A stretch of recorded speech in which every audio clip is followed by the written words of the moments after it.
momentarily. And I'm going to try Audacity because I switched everything over to the PC so I can try Audacity, this. very nice.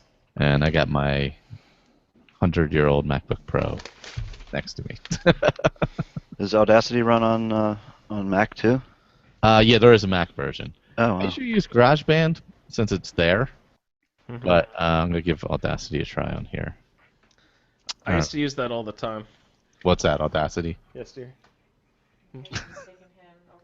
I thought you were calling me dear for a second. Okay. I was like, familiar, but I kind of like it. We're very formal here now. God. It's a very formal podcast. All right, I get that. Okay, we are live on YouTube. We are live there. Let me pull up my Steam. Oh, gosh. I just turned up my Xbox and now I'm moving my mouse trying to run the cursor around on the TV screen. Oops.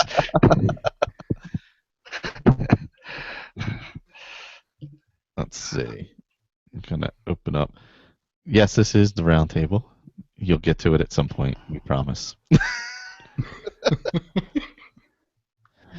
It's very informal. Yes. I'm just getting started here. Let's see. I gotta find my account. Has anybody got any elevator music? Now the Jeopardy theme. All right.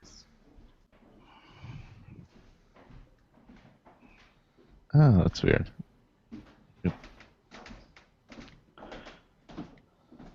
So what are you broadcasting with? I'm going to use XSplit. It'll broadcast to two spots at once? Well, no, because the Hangout broadcasts to okay. YouTube, so there won't be actually any gameplay on there, but there'll be gameplay on Twitch. I get it. There you go. Well done. Very good, very good. Are we gonna get sued for that? Should I stop that? You actually probably get a takedown on YouTube. Oh Yeah, yeah, probably. you're right. Ah, I'm an idiot. Great. Have you launched it yet? Well, just get Michael to pay for it. It can't be more than like, $8,000 or something. Yeah, just to play that 3 seconds. That's it. I'll call Alex. We're old buddies. There you go. Yeah. Tell him to put his mustache back. I tried. He refused. He refused. Yeah. No. Wonder how. I gotta make sure this volume isn't too crazy. All right. Whoa, what was that? I'm in high Hrothgar. That sounds mountainous. All right. Let me adjust my volume. Alright, looks like we're live on YouTube, right? Yes, we should be live on there already, and I'm Okay. just getting Twitch set up. And what is Twitch again? Is it It's, video streaming, Yeah, like game streaming, game streaming? mostly. It's pretty cool if you're Yeah. like to watch that sort of thing. I've been watching Games Done Quick recently. Oh, really? Yeah, which is also on YouTube. Some sounds. Oh, there we go. Oh, that's nice. I can turn down specific things. All right, so I got Skyrim at 50%, so see if that's better. Will we be able to hear your Skyrim game? You should be able to hear it in the background. Let me do something loud on there and see what happens. I will do. You can hear the wind, obviously. yeah. I'm gonna do unrelenting force shout. See what happens. Oh, nice. I just didn't know if we'd be able to hear your Twitch broadcast back through the YouTube as well. No, nothing should come back through. Okay. Let me turn it down a little bit more. No, I don't mind hearing it. I think it'll add nice text. Yeah. I just want to get it a little. Unless you think YouTube will pull it down for copyright. Nah, because you can play games on it. Yeah. So. Why is that allowed? I got a notice for King's Quest because of the music in it. It Yeah, are you recognized getting they had any? a. Sorry, go Sorry, ahead. are you getting any for Fallout New Vegas that I've been putting up? Nope. Ah, because I did in the settings. I turned the radio off, so all radios throughout the world don't when you walk in and sometimes the radio's on. Oh yeah. In New Vegas, you've got a setting where it turns all the radios, sets them all automatically all to off. So unless you turn one on, so I thought you might get one in the title screen at the very first episode because you have that whatchamacallit, Blue Moon or something like that playing. Oh yeah. No, I didn't know nothing from that. It's weird. I got it from like I said, King's Quest, and not like a takedown, but just that whoever owns the whatever song happened to be in that game monetizes it. So like they get like a tenth of a penny or something, for whatever, if there's an ad or something. When I watched one of Colin's legendary Dead is Dead playthroughs last night, and there was a commercial before it. Isn't that a good? Is that a good thing? It should be there, yeah. Nice. Does that mean Colin gets like a tenth of a hundredth of a percentage point of a Bitcoin? I believe there's $1.06 on YouTube right now. Kaboom! Wow. Yeah. So So you can make a living. Yes. We're all gonna move into a box. Excellent. Oh man. We're professional podcasters, guys. Hey, It's man. official. $1.06. Was it 10,000 hours a week of content? That's and it. We should That's be golden. Yeah. Just play 24 hours a day. I don't know, I could think do that. I think the cutoff is like what 50 or 60,000 subscribers, and you can actually start making a little bit of money. Yeah, you Wow. have to have a pretty it's a pretty high threshold before you can really make anything substantial. I would assume somewhere around like the 10,000 mark, you could like recover whatever costs you have or whatever. But I think there's quite a few subscribers on the Skyrim Addict I think there's like podcasting channel. 83. I thought there was over 100. No. So we need about 100 times more to. Well, that's it. Okay, all everyone has to do is just go out and get 100 friends to listen. And then they actually have to watch video. And then just watch videos 24 hours a day, guys. That's all. We just want Cool. your clicks. That's it. That's I'm all down with that. Yeah. We need to I'm get returning Victor my- out of that basement. Yeah, basement. yeah. Poor basement. I'm returning Leave him to his man cave. He's enjoying it. He is not a fan of the DSL in the basement. Oh, that's probably not that fun. No, that's why I have my video turned off right now, so I don't have to. Yeah, it's for the lag. Yeah. I don't know my login for Twitch to look at it on the computer. I was just seeing if it was running. But yeah, no, we're good. You can start whenever. Oh, okay. Where have you put it on the Twitch? Was it Skyrim or gaming talk shows? It's I don't know. I got to see what the settings were on what the hell is that called? XSplit. Let me look up on I have the feed on my phone so I can pull it up quickly. Let's see. That was the old one.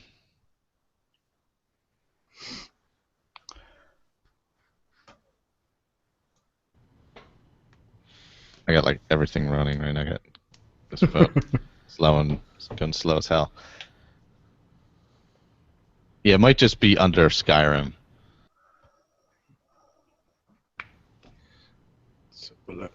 Yeah, because I'm going to head to, since we'll be talking about it, I'll head and do Mayrune's Razor with this character.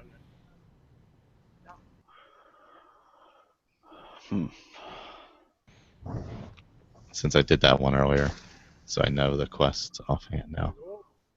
I liked Mayrune's Razor a lot. I haven't done that in quite a long time. It's a good question. Yeah.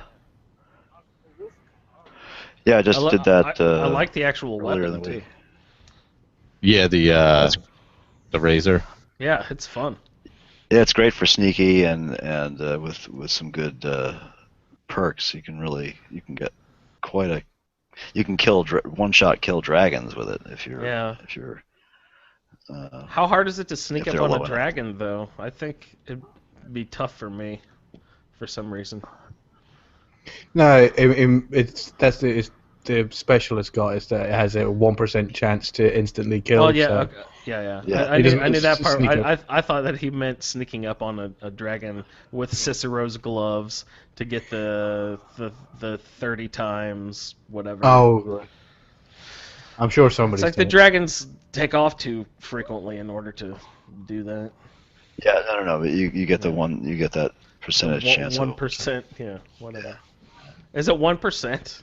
Yeah, Is it that low? It's pretty small. I don't know what the exact percentage is. I'm getting shaken all over my roster right now. Is that the Greybeards? Yeah, I'm getting all the shouts right now. Getting shouted all over the place.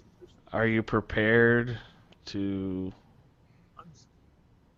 What is it? Receive? Are you prepared to receive my golden words, Michael? Oh, that's the other guy. That's after. That's in the Markarth, dude. Yeah, that's for Calcimo. But the Greybeards are about to say that to you, too. Yeah, no, I'm leaving there. Because I'm gonna go do. I'll go do whatchamacallit up in Dawnstar. So. Yep, yeah, it's on. It's alive. All Okay. right, well, it's fun. So for those of you on Twitch, we're doing Skyrim Addict Podcast Roundtable. I'm going to be talking about Dawnguard and a couple of the Daedra quests. Starting the show in a minute. I don't have the audio to play the show opening, so I'm going to pause my game until then, so you can start whenever. All right. Welcome to the 23rd edition of a Skyrim Addict Podcast Roundtable. This is the third episode of Season 4, the Dawnguard. We are the show who compares and contrasts Skyrim experiences through a lively roundtable discussion by playing through the same quest with characters who have been randomly assigned drastically different attributes. Welcome, everyone! Hello. Hey. Hello. Hi, everyone. I am Andrew, and we are live on Twitch this evening for the first time. And YouTube. We're doing it all. We're doing the Skyrim Roundtable this season. We are playing through the Dawnguard quests, the DLC. And I play on the PlayStation 3. And we'll just go around the room and say hello to everyone. And Victor, where are you calling in from this evening? I am calling from a basement near Amherst, Massachusetts. What are you playing this character on? I think you might have the most diverse array of characters on devices. Oh well, no. The roundtable is always on PC, so I'm playing on my rather bodacious PC laptop. And we see on the YouTube broadcast that we all have our little ID squares down here in the bottom row. Is this vampiric lady I'm seeing as your ID character? Is this your current character you're playing for the roundtable? Yeah, that's Doria. Yeah, I couldn't. I should try to get her better framed, but I just made a quick change from Slythe. So. No, it looks nice. Her eyes are very vampiric. Yeah. Yes, they are. They're crazy. Obviously, she hasn't fed in a while. Yeah, I was gonna say, is that the result? Is that what they look like if they haven't fed for a long time?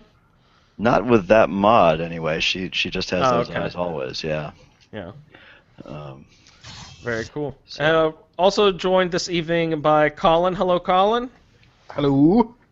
They get your public transportation strike dispute settled. All right, buddy. Yeah, they just dug a big ditch, and we'll get them all buried tomorrow. So. We learned a lot about subways prior to the broadcast. How to exit them. Welcome home. Welcome home. And Michael. Hello, Michael. Hello. Hello, hello, hello. Calling in from the East Coast somewhere.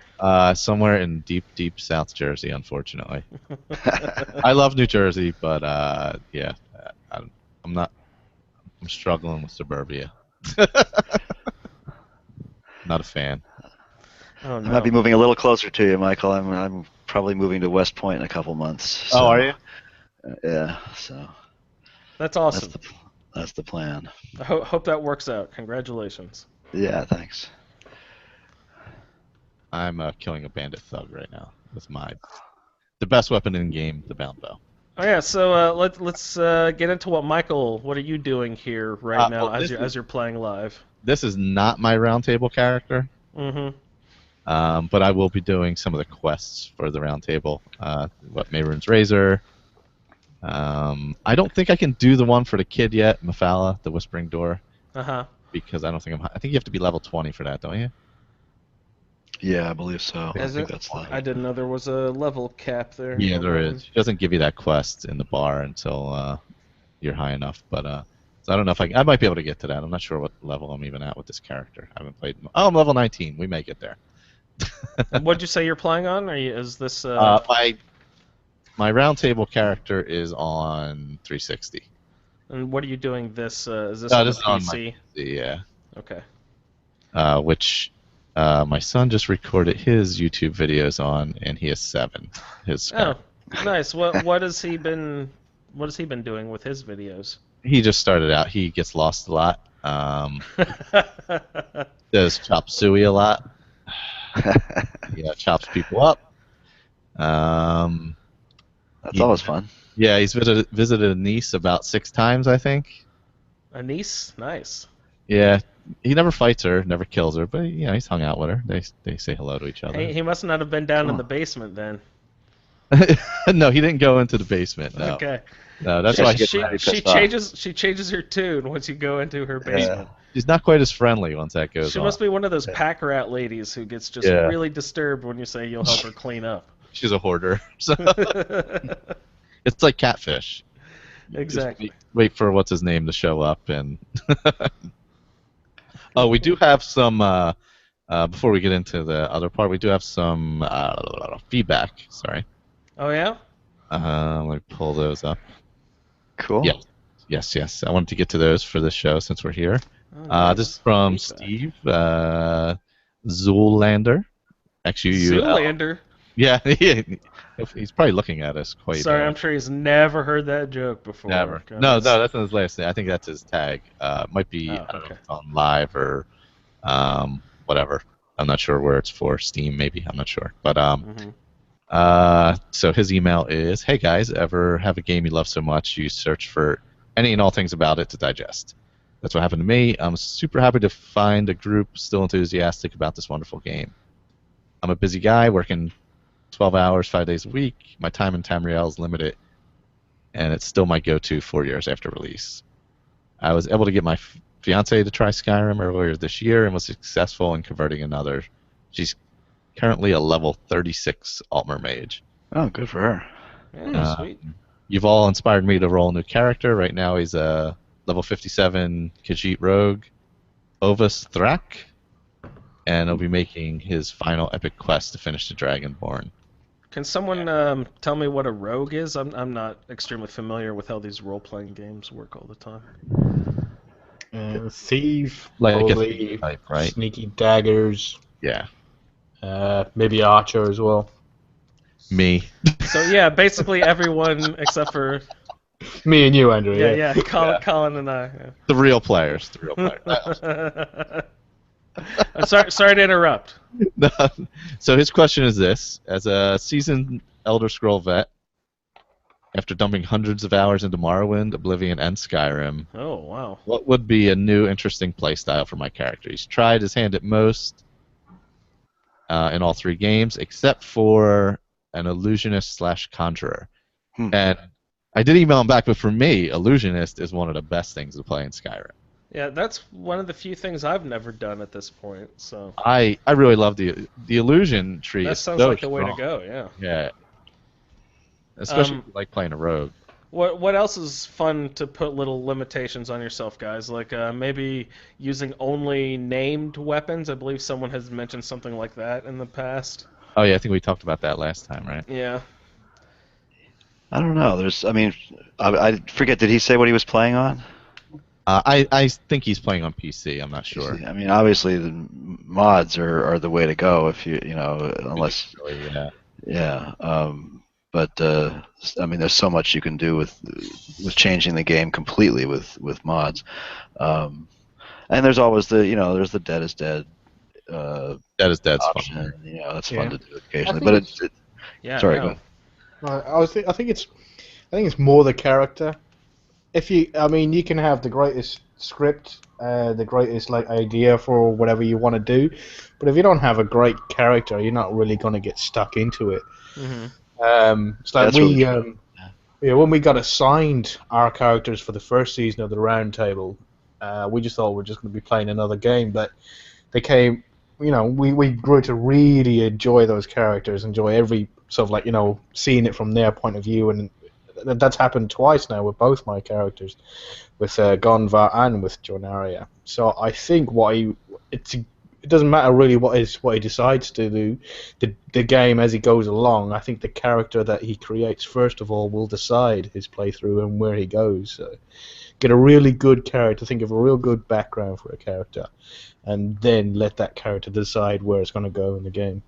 Yeah, that's absolutely true. That's why I love to do that, just to sort of drop a new character in and let just things happen as they happen, and let events trigger other things and stuff like that. Don't have too much of a plan.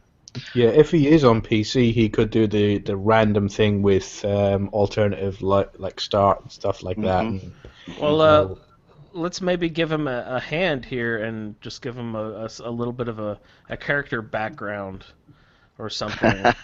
What do you guys think? we could all pick one attribute. Maybe roll some Just random backstory for his character to just get him pushed off in some idea, direction. Where are your little jars, Andrew? You can roll. Yeah, you're a randomizer here. Yeah, I've got all these bags. What sort of attributes do we want to pull out here? What do you think? Oh, let's make it random. Do it like they do for the Roundtable. A race here. You want to start with race? Can you a little drum roll here for everyone? And hopefully this is something you've never done. The rule we have is if it's something you've done a lot or a normal play style, we encourage you to draw another. so if it's a attribute. Khajiit, put it back. Yeah. Well, we got a Breton. There you go. Bretons are There we great. go. Yeah. Doria's a Breton. Okay. And I'm Breton. gender, we have female Breton. Your stat spread will be, what do we start with? Health, guys? No. I do it in the same order that goes on the screen. Magicka. Magicka, health, stamina. Yeah, exactly. Magicka 3, health 2, stamina 1. Yeah, make sure he knows what that means. Okay. You want to tell him, Victor? Yeah, well, for every Every time he levels up. every time you level, you go for three Magicka, and then so that's your ratio, I guess, is the best way to describe it. Right? You have to put 3 into Magicka, 2 into health, 1 into whatever your numbers were. That's how each time it's For every 6 times you level up. Yeah, for every There you 6 go. times 3. Thank you, Andrew. That's easier to figure. That's a much simpler way to say it. Okay, and then we also give you skills for which, on which to concentrate. Warrior skill, looks like we have heavy armor. Ooh. Nice. Heavy armor. Breton with heavy armor. Bretons usually That's mages, me. correct? Yeah. That's every character I play. And he was saying he didn't do illusion, right? So let's just give him illusion Yeah, There you go, illusion yeah. is for his great. mage skill. I really love illusion. So All right, so your heavy armor with illusion. Ooh, that's a good one. A sneaky battle mage. Does that make any sense? No, but that's okay. That makes it more difficult. Yeah. Illusion is tough in the beginning. That's one He- thing you gotta understand. But man, once you become powerful at illusion, though, it's like you can wipe out whole bandit camps without ever leaving your hiding spot. Because they just go kill each other. Yeah. Plus, if he throws Conjuration in there, because Bretons have an affinity for Conjuration. That's right. So if he throws Conjuration in there as well, he could stay there, summon up an Atronach or two, throw them down, then once he gets really high level, Dromora Lords, or if he's got mods, I've got a summon a Daedroth spell. That bloody thing's just a giant dinosaur. Oh, Please. God, yeah, the Daedroths. They were in Oblivion, right? Yeah, I used to love that. Yeah, those things are killer. And they make a reappearance on PC or something? Yeah. Nice. Well, Thief skill, I pulled out light armor, but that would be dumb to have them both heavy and light armor. Yeah, everything below your waist is light, everything above your waist is heavy. Good luck. No, so I pulled again and got alchemy, so hopefully it Nice. hasn't done a ton of alchemy. Actually, alchemy and illusion work well together. That's Yeah, they would. Yeah. Yeah. It's got follower, spouse, travel, any of that junk. No, that's just basics. That's enough, right? You guys want to give them a faction or anything? Illusion. Forsworn. You have to play as a Forsworn. That's actually a great That's idea. right. Go get some Forsworn armor and run around wrecking havoc as a Breton. Come up with some sort of backstory where a Breton has to infiltrate the Forsworn, so you have to wear Forsworn armor and play as a Forsworn. Yeah, and and all that. That's a pretty good, pretty difficult challenge. Does Forsworn have a heavy armor? All their stuff looks so light to me. Do they have a heavy version? Yeah. That's too bad. Maybe you can wear some iron boots or something. Hopefully that helped out. Who was that again? Did you say Steven, maybe? Let me open the email again. Sorry. I'm It, sure it was Lancelot. yes, it was Steve, actually, yeah. Okay. Excellent. And we got it, let's see. There was another one where I don't know this person's name, but it came from General Goat. And Oh he's- yeah, this is Jimmy. If Oh, you okay. guys started to see Jimmy posting on the Oh, okay. Is he- on the board. Does he do a Game of Thrones podcast? He actually, I have a couple emails here that I was thinking about reading a little bit for, but yeah, he is the I forget exactly how he said it. Maybe like the special expert witness for the Game of Thrones podcast. I think he Okay, was I a thought I special guest on or something. had some involvement with one. So Yeah. let us know what that is, so we can let everybody know what it is. Yeah. Did you want to read something from Jimmy? Yeah, if you want to do it now, since we're doing that now anyway. Yeah. We'll roll through our feedback. I'm just hanging out with Meridia. Sorry. Oh yeah. Well, I couldn't start the Dawnstar quest. I'm not level 20. That must have a level 20 limit also.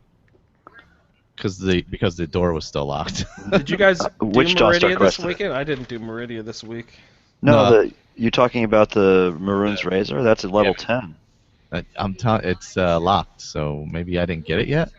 You have to wait to That's get the weird. letter, don't you? Why the hell didn't I get the letter yet? Yeah, the courier usually comes right at level 10. Yeah. Did I not read the letter? Probably haven't read it, yeah. That's my fault. Yeah, let me read Because it. you're ignorant. I was like, all That'd right. be really funny. Well, After his whole escapade at my house in the other game, why would I read it? Doesn't the- Courier's my best friend in this this week's playthrough. I'll be right back, guys. Sorry. Doesn't the Dragonborn also start at level 10? Was that when the cultists will come Dawnguard. attack? Yeah, Dawnguard. They start after you've been up to High Hrothgar. Oh, okay. Yeah, you have to. Yeah, that's Interesting. right. You have to trigger the dragons first. Actually, I think I remember this coming up on the show before. Oh. I'm getting lost in Dustman's Cairn here. What's going on over there? Oh, I'm just running my 360 character through Dustman's Cairn, but he laid waste to it long ago, so it's totally empty. It doesn't respawn, so there's nothing going on. Do you find that most of the locations respawn? I don't know. I think all the bandit locations do, but maybe the tombs don't. Some of them do. I think it's the ones that have named guys in them. They don't Okay. respawn. Yeah. Like, what's his name? Kuramil. And, Right. Isn't that where Dustman's? Isn't that where I am? I don't remember what the hell Dustman's Cairn has in it. Dustman's Cairn, isn't that the? I'm sure it's the Companion's Quest, isn't it? Yeah, maybe. Well, there's nothing in here, so. Is there a table in front of the word wall? I haven't got that far yet. I'm not down to the end. I'm standing at one of these nose doors right now that hasn't been unlocked. So,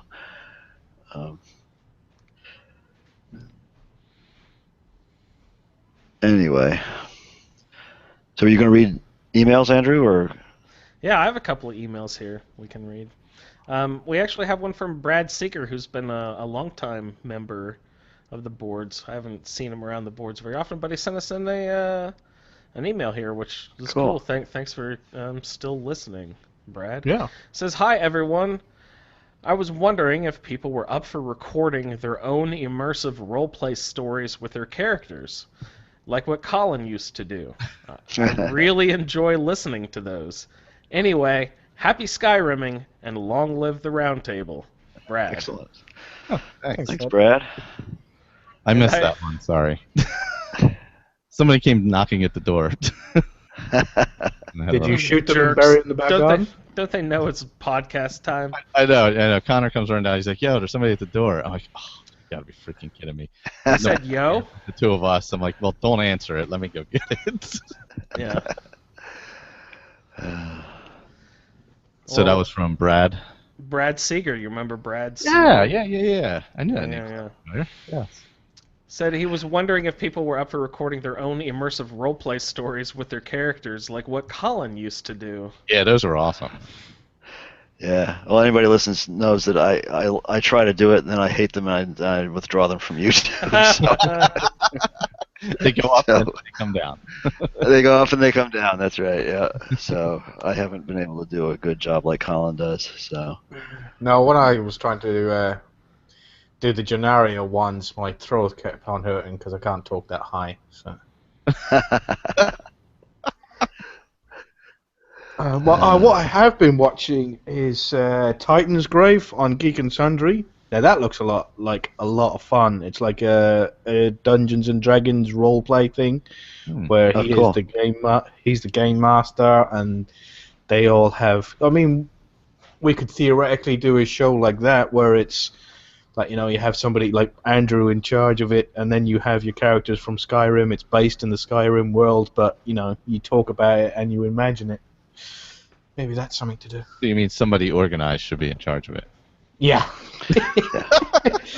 Well, somebody that does something, just like Somebody that has, and do. So I was trying to fob it off onto Andrew without anybody noticing. Most of all, Andrew, but he completely messed that up, no? Somebody that pre-plans. Yeah. It isn't like, hey, oh wait, maybe today we'll record something. So you want me to be your dungeon master? That's disgusting, Andrew. Oh man. All right, I had another email here from the General Goat. Yes. That is this Jimmy person who has recently showed up on the boards, and he's had some really good conversations, so shout out to Jimmy. Hello, I've been listening to the podcast for the past 2 weeks now, and love it. Today I have been tweeting your page.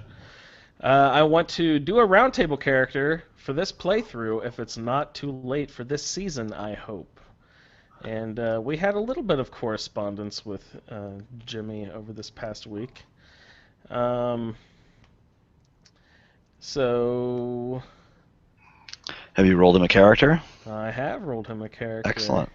And so we'll see if he gets back to us so we can tack some stuff on. But thanks and welcome to the group there, Jimmy.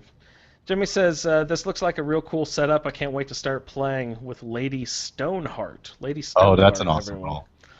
No, that's why. Yeah, when he said that, then I was like, oh, he must be involved. So that's when I kind of poked around looking to see if he was involved in something. Let's see. I'm gonna backtrack to the email I sent him with all of his stats and stuff. This is me saying, I wrote a character. If any of these attributes are ones you use on a frequent basis, please let me know, and we can get some skills that are more foreign to you. Come up with a good name. So we've got a Breton female who has speech, one-handed, and illusion. Stamina 2, health 3, magicka 1. Follower, Dark Brotherhood, female initiate. So that would also mean that you got to play through the Dark Brotherhood. Yeah. So he says, I can't wait to start playing with Lady Stoneheart. I've never used illusion before, and I use bow 90% of the time, so one-handed will be fun to play. That's good. If Colin and I can get rid of as many archers as possible, that's all we're looking to do. Yeah. I will send in some That is feedback before the next show, but it can't be audio because I don't have a good podcast voice. I thought he was on another podcast. Didn't There's we no say that? such thing as a bad podcast voice. Yeah, Do totally. you remember how terrified Juan was to be on the exactly. show? Yeah. Juan's a member of a regular member of the show now at this point. And we had to, coerce him out. Yeah. Said, I will try to get all caught up before the next show. From the name I picked, you can tell I am a ASOIAF fan. Do you know how long it took me to figure out what that means? A Song of Ice and Fire. God, I hate you. It took me so long. Yeah, I was thinking, oh yeah, right. Slash Game of Thrones fan. I've heard a few people on the show like it also. My real name is Jimmy McGee. I joined the Facebook group yesterday. Guys, this playthrough looks like it will be a bunch of fun. Oh, welcome, Jimmy. Yep. Welcome. Thank you, General Goat. Welcome, sir. Yeah, thanks for being in touch. Yeah. That's amazing. Almost 4 years later, people are still hopping in. 4 years later of the game.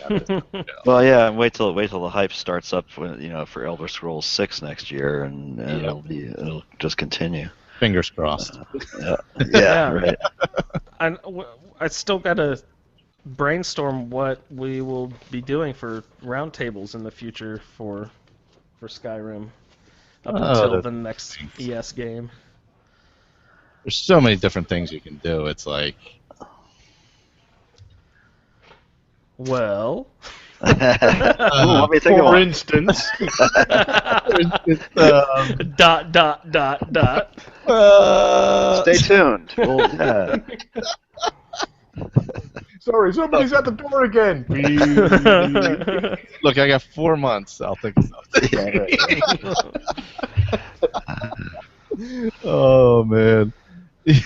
All right, that sounded better in my head before I said that. That's right. Plenty of stuff you can do. Sad trombone. Oh, man. Well, we could go through all the... Hearthfire quests. Yeah, we could build every house to full capacity. That would be purely exciting. We've only ever assigned the factions to each other. We've never actually gone through each step of those faction quests, so we could assign one person to one person to the Dark Brotherhood, one person to the Companions, one person to the Mages College, and just go through each of those schools one at a time. Yeah, that's true. So we've never gone through those quest lines. No, they've just kind of been on the side while we do regular stuff, yeah. Yeah. So that's at least a place to start, maybe. That sounds like a solid place to me. That's a great idea. Yeah. Okay. I don't do the faction ones that often, so it's actually nice to go through. I mean, other than like Thieves, I go through pretty regularly, and sometimes Dark Brotherhood, but other than that, I don't really go through them that often, so... That's funny because you always do the sneaky and the archer and stuff, so the the two factions you always go to are like the sneaky thieves or the Yeah. sneaky assassins, and the schools that I always go to are the companions and and the college of magic. You know, just little different of an approach there. The Mages College is a good quest line, though. Yeah, it is really fun. The Eye of Magnus. Yep. All right. Well, I guess we should go ahead and hop into our quest for this evening, gentlemen. We'll be playing numbers 10, Prophet, number 11, Chasing Echoes. And those are our Dawnguard assignments. And then we will be also going through the Daedric quest of the Cursed Tribe, Pieces of the Past, and the Whispering Door. So, let's. We didn't introduce any of our characters, guys. I'm rocking a Altimer female named Sisephona or Sisophona. I don't know which pronunciation the Altimer would go with, but she is concentrating in destruction, light armor, and block, and we're doing specifically shock spells, electricity. For the destruction magic there. Colin, what was your character? Hi, my name's Colin, and my character's name is Jonaria Arkvalen. She's a Dunmer. Her concentration was in sneak, smithing, and destruction. Question Been so mark. long. She's now level 70. I'm playing on the yeah. PC. I have quite a lot of texture mods, and I have a magic overhaul mod as well. Which, Much further along than me. well, I've got the one from the Civil War, so Yeah. you started a new one for this one. What else? Yeah, she's a Dunmer. Her follower is Cicero, but he's left at home at the moment.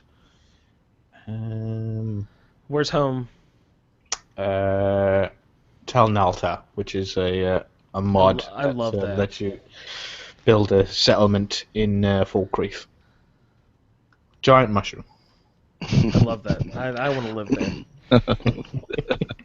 In the game, not in real life. Not in real life. That'd be gross. Michael, want to give us a little intro to your character, please? My Roundtable character, which is not this character, is Mr. Peabody, who is an orc. She's level 53 right now. She's also from the past season. I think it was 3 health, 2 magical, 1 stamina. With her, though, she's at a point where I'm just working on getting everything to 100, and she's on 360, so she's going to be my last 360 character, probably. She's the final holdout. She's still there. I have what else? What am I using? Oh, I have all dragon scale armors right now because Nice. light armor was my thieves guild skill or thieves skill or whatever it is, and I'm using. What weapons am I using? A bow and 2-handed. Actually, I have all 3. I use a bow, 2-handed, and 1-handed, depending on what I feel like doing. Sometimes I run in and bash everybody with 2-handed. Sometimes I shoot arrows. It all depends. Is the light dragon armor cool? I've only ever made the heavy, I think. I don't know if Yeah, I I've like ever the- made the light. Yeah, I like the light. It's not bad at all. Well, I'm in light armor on my character too, so maybe eventually, if I play long enough with this character, I can get to that point. That'd be awesome. Yeah, no, I like it. And all my gear is all dragon bone weaponry. I gave up the bound bow because the dragon bone way better. And I use black market a lot to Did you say sell. dragon bone is way better than the bound bow? Yeah, I think because the arrows and all. I think so. Yeah, well, because you can enchant it as well, whereas the bound bow is not. You Okay. don't have any shock on there or fire or anything. Mhm. So You can get soul trap. yeah, if I can get Fire Shock, and Soul Trap. Ooh, fiery Soul Trap. I have Double enchantment. I do. Fiery Soul Trap, Shock, and Dragon Bone Bow. And what else is that one doing? I think that's it. Just kind of grinding everything to 100 right now. I already have enchanting, smithing, sneaking to 100. Lockpicking's like in the 80s. You know, not purposely grinding anything. Just kind of trying to stay balanced and have everything slide up that scale. I just went up to Solstheim with my character and found some Nordic Warhammer of Absorb Health. Ooh. So it's basically like a vampire Warhammer, which I think is funny because I'm in the Dawnguard fighting vampires. So I just decided in the last day and a half I've been using a lot of the two-handed Warhammer that absorbs health because I've never actually used a weapon with absorb health. It's great because they can sit there and beat on you, but as long as you continue to beat on them, you're absorbing their health, and they won't be doing it. They might be doing damage, but you're replenishing yourself quickly enough that you actually don't lose any health on your meter. So I was like, wow, this is actually really fun. Why have I never played with an absorb health weapon before? This is pretty awesome. So I want to get like a chaos enchantment / absorb health weapon at some point. That'd be pretty. I like the absorb health when I'm using like either sword and shield or two-handed. Yeah. The nice. It's great. I don't know why I've never used it before. Yeah, it keeps you alive. Yeah. Can you use it on a bow? I think you can. I believe so. Yeah. Yeah. You're not really getting hit though, so it's. Yeah, you want the functional. Yeah. You want the black bow fight. Oh yeah, the black bow. Yeah, the Galdor black bow feat. No, it's the one on Solstheim that absorbs the dwarven magicka, one. stamina, and Or health all in one hit, I think. Say that again. It does the absorb all of those 3 different categories. Yeah, I think it's like a percentage chance or something like that.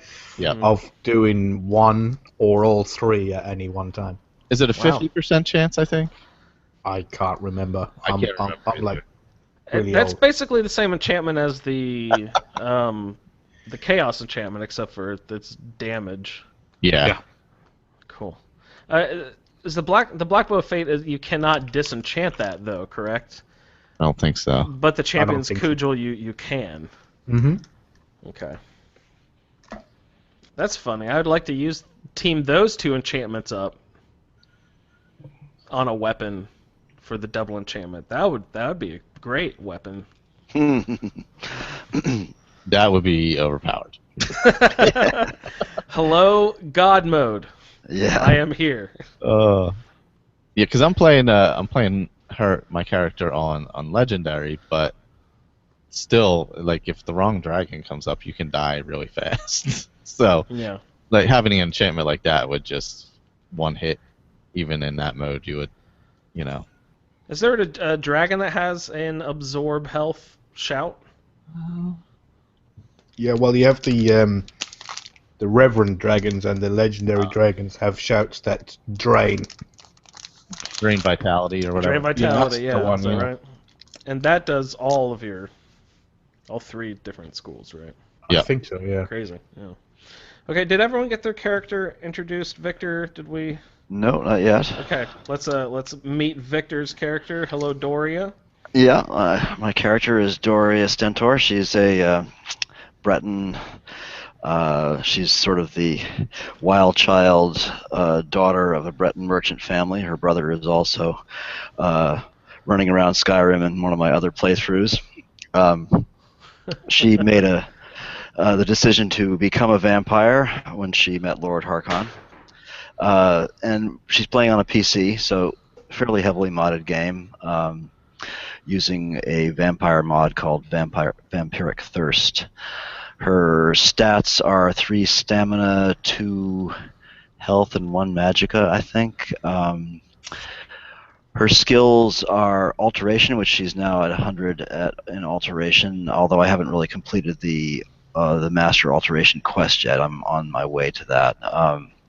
And she also has archery as a skill, and I cannot for the life of me remember what her warrior skill was supposed to be. I lost my little notebook during all my moves and peregrinations in the last few weeks, so I can't remember what it was supposed to be. She's level 37. Is there a video of us drawing the stats for this season? There is somewhere. Yeah, that is up. I should go. Yeah. On YouTube, yeah. Oh That'd be God. Let's not sift through old shows, shall we? That's right.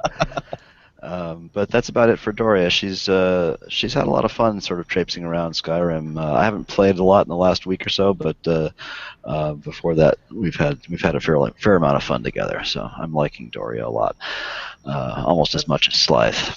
That's great. Welcome, Doria. Oh, Slythe is very, very well known, very personal character to the Roundtable history here. Slythe is actually going to. A new land expansion mod came out the other day called Somerset Isle, and it looked like it was perfect for Slythe. So I've downloaded that. I'm going to load that into Slythe's game and see how well it works.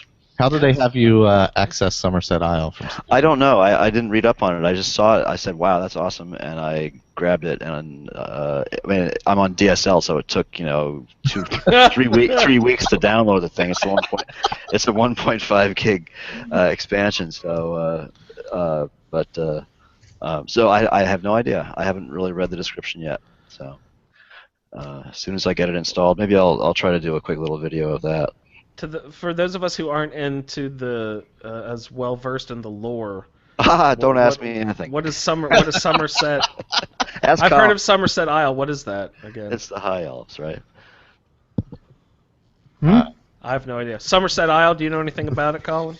Somerset Isles is the home at the Altmer. The Altmer, yeah. Okay. I don't think you've ever seen it not in any of the games. And you've only heard about Somerset Isles, because you have those rivals of the Thieves Guild that attack Windhelm, don't you? In the quest, Yeah. they're called the Somerset somethings or other. Yep. And speaking of expansion packs, Michael, did you get involved in your? It's not Forelhost, is it? What was the I didn't go to Falscar yet. No, that's Falscar. on this character. So I wanted to wait, and I'm gonna do it on YouTube. So great. I was waiting, so I didn't start that yet. With the minor 49er guy talks to you. Yeah, it's funny because it's actually Slythe that I did Falscar with Slythe too. So yeah. Oh, there you go. Yeah. Yeah, I'm excited to try that out. I haven't played that yet. So have you ever talked about it, Victor? About Falscar with Slythe? Yeah. No, I don't think so. Well, it's been a while. It's been like maybe a year we should. since I did it. Well, that would be the thing. Someone needs to play through it again and report back to us. Yeah. I'll be playing through it soon. So nice. Colin, have you played it yet? No, I've done a couple, but I haven't done Falscar. I've got it loaded up in one of my profiles. I think it's the 10S one, but I haven't played it yet. But this is just the most recent of a number of, mod expansions, right? Well, that's been out. Falscar's been out a long time, right? Oh, has it? Yeah. Oh, I thought a There's new several one was reasons coming now. out. Yeah. There was the Wheels of Lull that came out a couple of 3 months ago. There was the Grey Cowl of Nocturnal that came out a couple of 3 months ago. That one looks really good. It does. I have that too. I haven't tried it yet. And then the Somerset Isle one, and several more that are just like champing at the bit, ready to go. So. I love that you said champing at the bit. And not chomping. Yeah, I don't know why, but it always bugs. I never say anything to anyone, but it always bugs me when someone says chomping at the bit. The legacy of a classical education. What can I say? First they champ, then they stamp, then they stand still. Yes. Oh well. Okay. So let's get into the show. Yay. I'm chomping at the bit. That's it. I quit. You're off. It's over. No more. Oh, by the way, Michael and I were on a trivia game show. Oh yeah. Everyone, it was really fun. It's called Buzzer in My Pants. You should look it up on whichever iTunes. site you go to for, to find your podcasts. I go through iTunes, so search Buzzer in Your Pants on iTunes and make sure you give it a nice big review. Michael and I had a really good time. A lot of the categories were way out of my range of knowledge, shall we say. There was a lot of guessing going on. lots of shot in the dark, and lots of miracle pulling answers out of my ass type of moments. So everyone go check out that Buzzer in My Pants. We'll be on all month, 4 episodes in a row. All month of August. Yeah, we were on last week, and we'll be on this week coming up and continuing on. So maybe we'll give it a listen and guess some more again. Yeah, I want to try to package Victor and Colin as a team. I would love to hear those two together on this trivia show.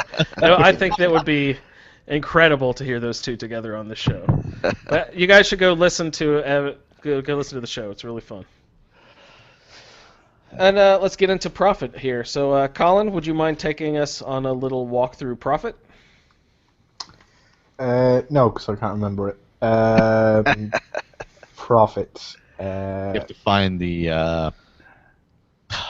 What are those? You have to. Dexion. Dexion, yes. So, in Prophet, in my playthrough, because I'm with the vampires, Lord Harkon has finally decided to start to put things in motion, and he's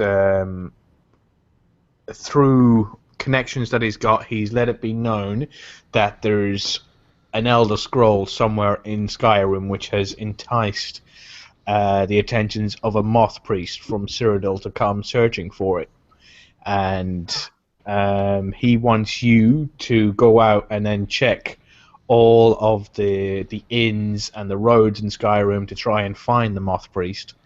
So you go to either the College of Winterhold, as Serana suggests, or you go to one of the inns and they'll tell you like whereabouts, like roughly where he was, and then you find out that he was on his way through Dragonbridge. So you go to Dragonbridge and you ask around town, and then either one of the guards or one of the NPCs. For me, one time it was the kid who runs around, but usually it's one of the guards. If you ask them, they'll say, "Oh yeah, he is just going through town. If you carry on going, you should be able to catch him. He's just gone over the Dragonbridge."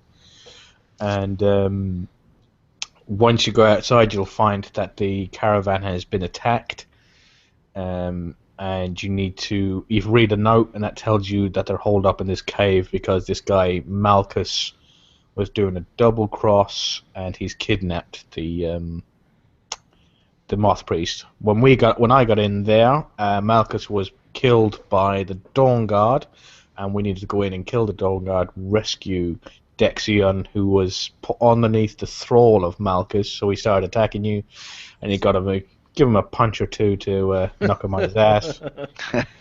And once he does, then he sort of like, I had to use vampire seduction. So basically, this beautiful young Dunmer was sucking on some old guy, so that was kind of gross. She spat out on the floor, of course, but it was her thrall, and then she sort of like put her under his control, and she sent him off back to Castle Volkahir to wait, so he'll be able to read the Elder Scroll. So once you get back there, then he reads the Elder Scroll, telling you need other scrolls to be able to, because it talks about prophecy about a powerful bow. And that's about it, I think. Yeah, I jotted down a couple of words that seemed powerful from this translation. He spoke of Ariel's bow, of the night children, the dread lord, of dragons, and more scrolls. He revealed that there's 2 more scrolls that we'd have to find. Yeah. Well, I already had one of them, but what are these other 2 scrolls? The Dragon Scroll and the Blood Scroll. Okay. As far as I can remember, all through your normal first playthrough of and Skyrim of just the Dragon Quest and the Civil War quest line, how many scrolls do you ever come across without the DLCs? It's just one, correct? Without the DLC, I think it's one. Yeah. Yeah, what? And what is this game series? Skyrim's a member of. Again, I believe it's called the Elder Scrolls game series, is it not? And this is the first time they've appeared in the game, isn't it? I mean, apart from like. Yeah, they weren't in. Okay, so they've only appeared in the series one time, and then they add this DLC, and because of this DLC, they add 3 more just for Yeah, 2 this more. little. Two well, more. they got the one that Serana's wearing. Is that the blood one? Mm-hmm. And then No, the blood one's the one that Thingy's got, isn't it? That her mother's got. Valerica. Oh, yeah, the one that's in the cairn. Yeah. And where's the dragon one? That's the one you get for the dragons for kicking Alduin's butt. So, what about the one on her back? That's called Serana's scroll. Scroll. Yeah. Serana scroll. So there it adds 3. Yeah, it does add 3 scrolls there. So And the other one is the one Serana's you the get blood from and the Septimus. dragon. Septimus Cygnus. Yeah. Yeah. Jeez. No, there's only 3 scrolls in total. Yeah, that's it. 3. Yeah. Blood, dragon, and what's the other one? Serana's? Serranus. I don't think that's what it's called. I'm pretty sure it's what it's called. Really? When I asked her for it, she went, "No, it's mine. Keep your hands to Mine. yourself." Oh my gosh, you're gonna make me look this up, aren't you? Yes. You don't have a clicky keyboard. If I try to do it, everybody hear me clicking away. So I'm typing it on the laptop, so it's. Yeah, and I can't be bothered. It's funnier this way. Oh man, I don't know what they are. I have to look it up. It's not gonna go to Google. I can't even search it in the USP because I don't know how. You can't type a question in there. Oops. Set up for that. And Colin, did your assigned attributes have any effect on how you played this quest? What did you mean? Right, the sort of like my sneak, destruction, Sun. sun. That was it. Yeah. Sun Scroll. AKA Serrano scroll. Serana Scroll. Serrano scroll. Begins with an S. yeah. Did you find yourself sneaking around? Not in the slightest. Where was I going? Yes, so I was just running through. I was doing the Daedric. I done all the Daedric quests first because I remembered where that was going to end. So I would have to continue on with the Dawnguard quests after they done. So I done all my Daedric stuff first. So I was dragging old Miss Sourpuss around with me, going, "Are we there yet? Are we there yet?" And then I got the Dragon Bridge, and I was just in my. It's basically the equivalent of dragon scale armor, but it's a modded version. And we arrived in town. Came across it. We went in. I had what's his face, Susith with me. And I went in and just basically started attacking everything because she's got like a level 100 in one-handed, and she was using shouts and everything like that, just killing everything straight up, fighting, no sneaking about, not much destruction magic either. What sort of shouts do you like to use? I think it was just normal Foos Roda. Mm-hmm. But just mainly the Foos. Yeah, I just picked that up this week. It was fun playing without dragons while it lasted. Yeah, same here actually. I just finally had. I think I had to. Oh yeah, for whatever reason. to continue on. Yeah. Yeah, because Balgruff won't won't talk to you otherwise. Yeah. Right. Yeah. That's a shame. Yeah, it's a pity. But But it's fun. I've only fought one dragon so far. I played a good few hours after. Oh god, I got to for the Mayrunes quest. I got the Dawn Star and a ancient dragon landed on my head. Ouch. Welcome to town. I fast traveled and then it was like boom. The Khajiit caravan was there, and they're all looking around. I'm like, what's going on? And it was like wham, right on my head in like a second. I'm like, oh man, this guy here. Oh dear. Did you fast travel? Yeah, Yeah. my own fault. That always happens to me. Yeah. Yep, it's either that or I'm surprised you get vampires and a dragon. Yeah. At the same time.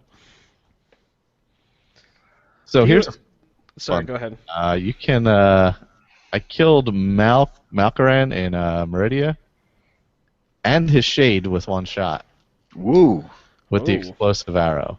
It was the exotic arrows. Is that what? Yeah. I love So those. it killed him and then killed his shade all at the same time. That's impressive. That was He's tough too. He's a pretty tough opponent. So you're Yeah, playing he with some mods. Then I was going to ask if it was the exploding crossbow bolt, but you must be playing with some sort of modded arrow. Yeah, I used the Galdor bow that I picked up from when I did that quest. Oh my! What was that? What's that? I think I heard part of your game. Oh, probably. Sorry for the distraction there. Sorry. No. I was interested. It was a nice howl or something. Yeah, Meridia's. Oh, that's that extra sounds for the ruins to make it sound creepier. Oh yeah. Yeah, I like those. It needs that. They are nice. No, they're pretty cool. Awesome. I like the added sounds. It really does add immersion to it. It makes it feel way creepier. Yeah. Did Which you mod add are you more using? songs to the muses? Not the muses. I always say that. The bards and stuff. No, the only things I really have on this game, I just did through the workshop, are the enhanced towns with all the foliage and stuff like that, the enhanced dungeon sounds, and Fall Scar, and the arrows and the being able to break down things, the Oh, smithing. yeah, that's nice. Yeah, so I like that. Yeah. So where were we on actual? I was just asking Colin about Prophet. Oh, okay, yeah, and But we've pretty much moved through it. I don't think anything crazy happened with that one for me. That's. Apart from it was on the opposite side, wasn't it? Because you were fighting vampires.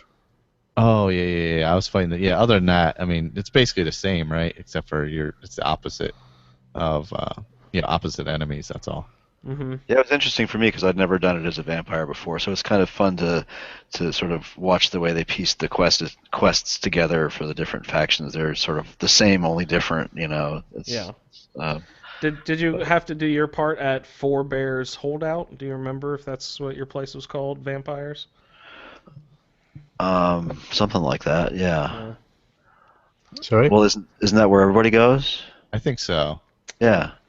I think that one everybody goes to the same place. Yeah, you just have to. The end result is different. You enthrall Dexion instead of convincing him to go to Dayspring Canyon or whatever. Mm-hmm. And he forevermore calls you, well, if you're a female character, mistress or whatever, and wants to do your bidding. Ew. So. Yeah, Gennaro was looking around at everybody else going, why isn't nobody else following this man's example? That's right. All of you thralls. Oh, you know what I did for these quests though? I did leave Serana back at Fort Dawnguard. Oh, I was about to say, I think at this point is where she becomes a permanent fixture, right? Not for me. Yeah. Tell her same to thing. wait there. Yeah. I've told her to leave, and she mocks me and says no. You can't tell her to leave, but you can say just wait here. Yeah.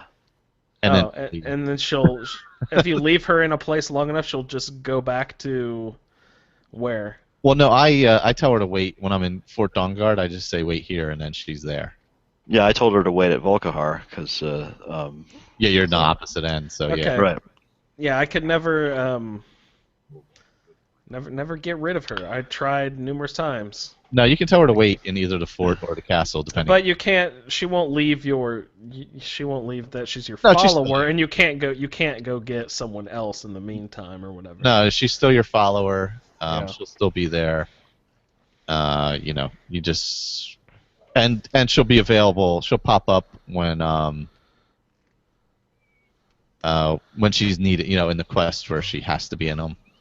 Basically. Yeah, when you need to go to the Soul Cairn or whatever later on. That's Yeah, the Soul Cairn, you can't get rid of her for that. She's got to come along. You have no choice in the matter. Yeah. Soul Cairn. Yep. Yeah, so for that one, he automatically comes back. Or she automatically comes back. But otherwise, no, she just kind of hangs around Fort Dawnguard or the castle, depending on if you're playing as a vampire or a non-vampire, vampire hunter, a slayer, perhaps. Slayer. Yeah. So Dexion, he's a good guy. I like having him walk around Fort Dawnguard. He just keeps walking around in the foyer like he doesn't know what to do with himself. Yeah, blind. Yeah, poor fella. Blindly walking around. Anybody have anything else they need to add for profit?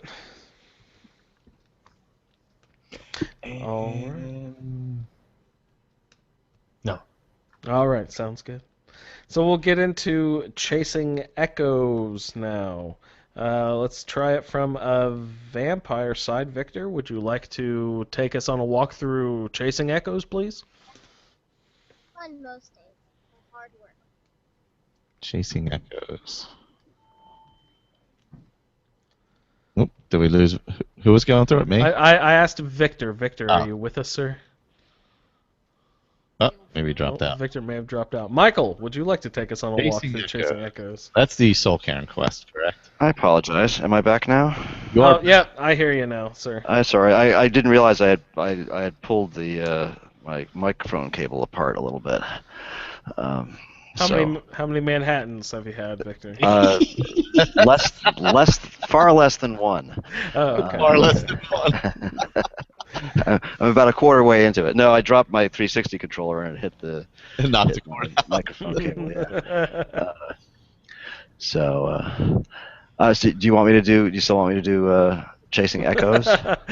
Yes, if you would like to, Victor, go ahead. Sure. Okay.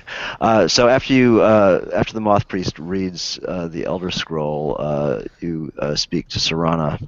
And this is all back at the Castle Volkihar, right? Yeah, This you're is back going at on? Castle. Okay. Yeah, and again, this is from the vampire's perspective. I assume similar things happen if you're Dawnguard, right? Yeah, it's just in the foyer, right, when you go into the fort there. Yeah. Right, it's in the fort instead. Yeah, Yeah.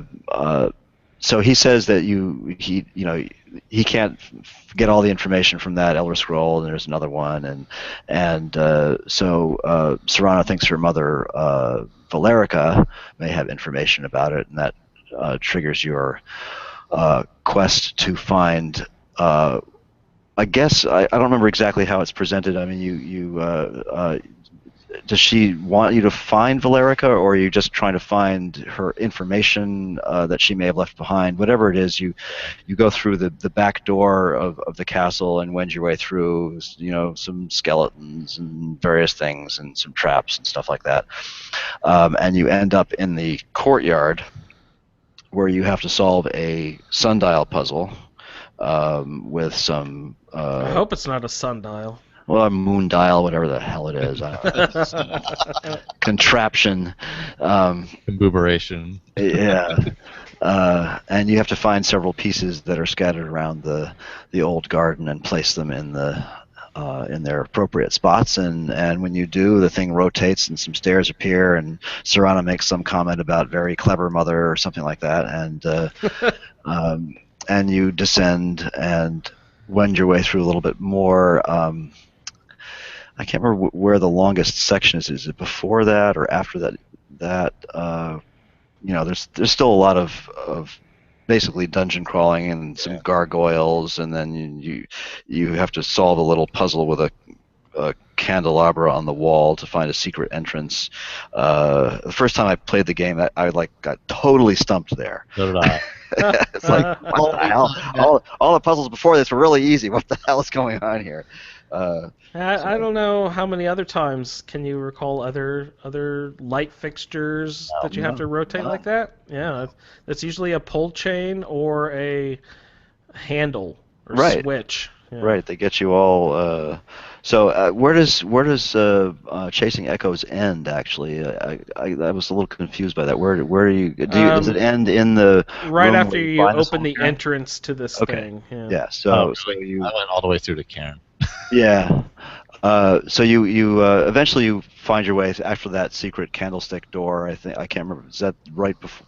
Is that the entrance into her? That's her lab. Yeah. Into the lab, and you have to find her journal on a bookshelf. And after reading it, Serana says, "Oh crap, I need my mother's blood," and then you have this helpful suggestion. Well, you are your mother's daughter after all. And that plus desiccated void salts and Eye of Newt and Wing of Bat and various other things that you have to find around there. Desiccated.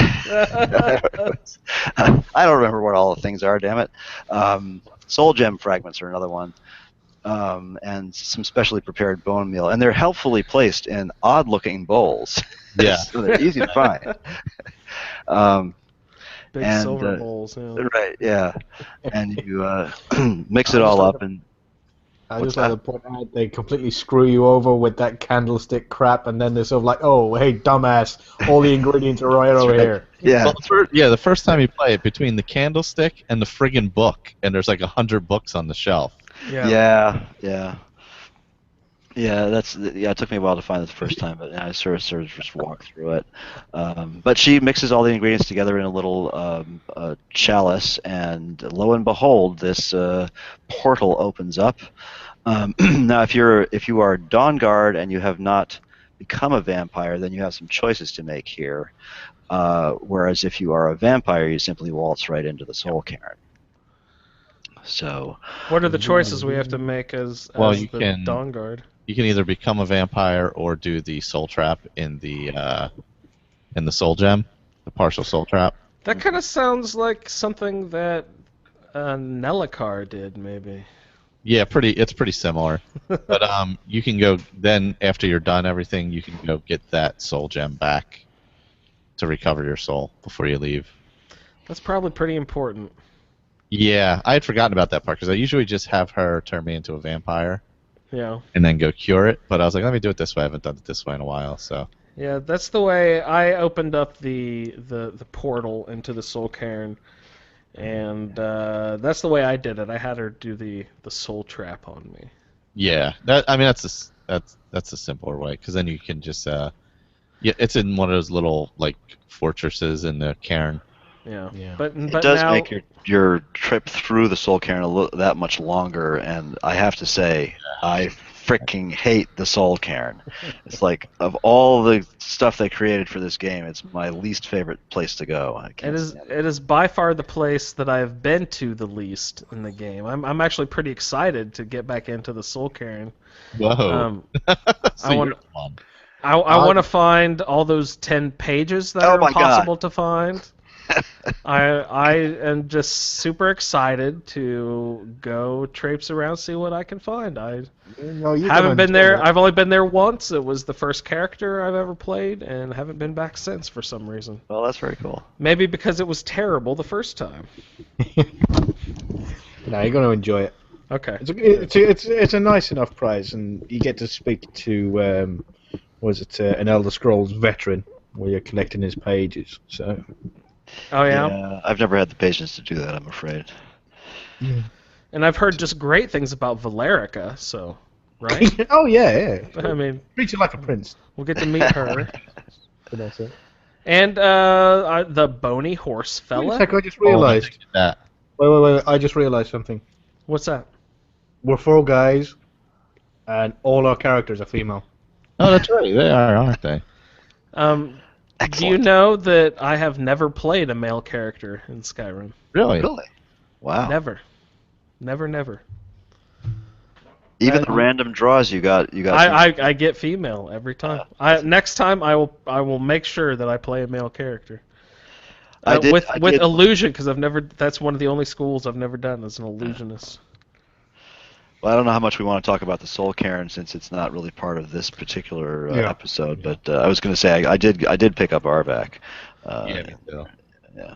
Awesome. I want to do that because I'm up on Soul's Time right now, and that always reminds me, wow, I would love to have a horse. Yeah, that's right. So that's a good combination to go get. Well, how do you pronounce his name? Is it Avarak? Arvac? I think it's just Arvac, isn't it? Arvac. Double A at the beginning, yeah. Okay. Yeah, Arvac. So I'd like to go get him so I can have a horse to use while going around Soul's Time. That's always fun. Good luck navigating that Soul Cairn. It's a bitch to navigate. Why is that? Yeah. Does the map system not work It well? it doesn't work well. Yeah. Well, luckily you have those towers with the lights shining forth from them as beacons that sort of give you some Well, I find landmarks. when you leave talking to Valerica, is that her name? If you go to the left first and get the two over there. Yes, that's what I usually do. Yeah, you go to the left, you get to the one to the very left, and then go get the one that would be off to the right of that. And then you go straight all the way back across the cairn again, and you usually run across the skull. Yep. When you're doing that, and you don't really have a choice but to fight everybody there. Well, this time I just sprinted through and let Serana just fight everyone. I stole the skull. I just kept running. I was like, all right, there's the skull. See you. Goodbye. And I just left her behind. But Michael, just as a little bit of foreshadowing, you were mentioning this is something I need to pay attention to. That since you trapped your soul, you have to get it back when you leave. Yeah. It'll pop up as a quest. Okay. Yeah, you just have to get the whatever they call it, the specific gem that they call it that it's trapped in. Yeah, Valerica will give you instructions. Yeah, she's like, you have to go here to go get it. So No. that's basically all There isn't a map marker though, Thanks, is there? Valerica. I don't know. I believe there is. I'm pretty sure there is. Must Yeah, have been turned off. I thought there was, because I found it pretty simply, so it wasn't like I was completely lost. But it's in one of those ones where you have to, like, I had a hell of a time getting to the top where it was at, though. It's a little Yeah. maze there, yeah. Yeah. Yep. And it's got one of those sort of teleport things you have to jump into. Yeah, that's the only way you can get to the top, really. Yeah. So there is that. Crazy. Yep. Just a few things I wanted to go over about Chasing Echoes, the quest here. When you're in the courtyard there, looking for the pieces for the moon dial, you're looking for 3 different pieces. The first one is the half moon crest. It is located in the northwest corner of the courtyard in a pond up against a rock. The full moon crest is in Valerica's garden, and you can find that behind a patch of nightshade in a gated off area. There's a little piece of fencing that has a little triangular area squared off back there. So it's in that little section. And then the third one is the crescent moon crest. It is upstairs by a table and chairs near the entrance to the Volkahar North Towers. Also, when you're in Valerica's laboratory, you have to search for 3 ingredients. The first one is finely ground bone meal. It is beneath the mammoth skull, conveniently. The second one is purified void salts. It's on the balcony if you go up the stairs, above the entrance on the shelf with some other ingredients. And the last one is very specifically and confusingly labeled Soul Gem shards. Right, yep. Not fragments, yeah. Shards. Fragments, yeah. And I was walking around picking up all the stupid fucking Soul Gem fragments, wondering why the quest thing I wouldn't did say, exactly the same oh, thing. Yeah. God. Sometimes I worthless. hate this game. They are worthless.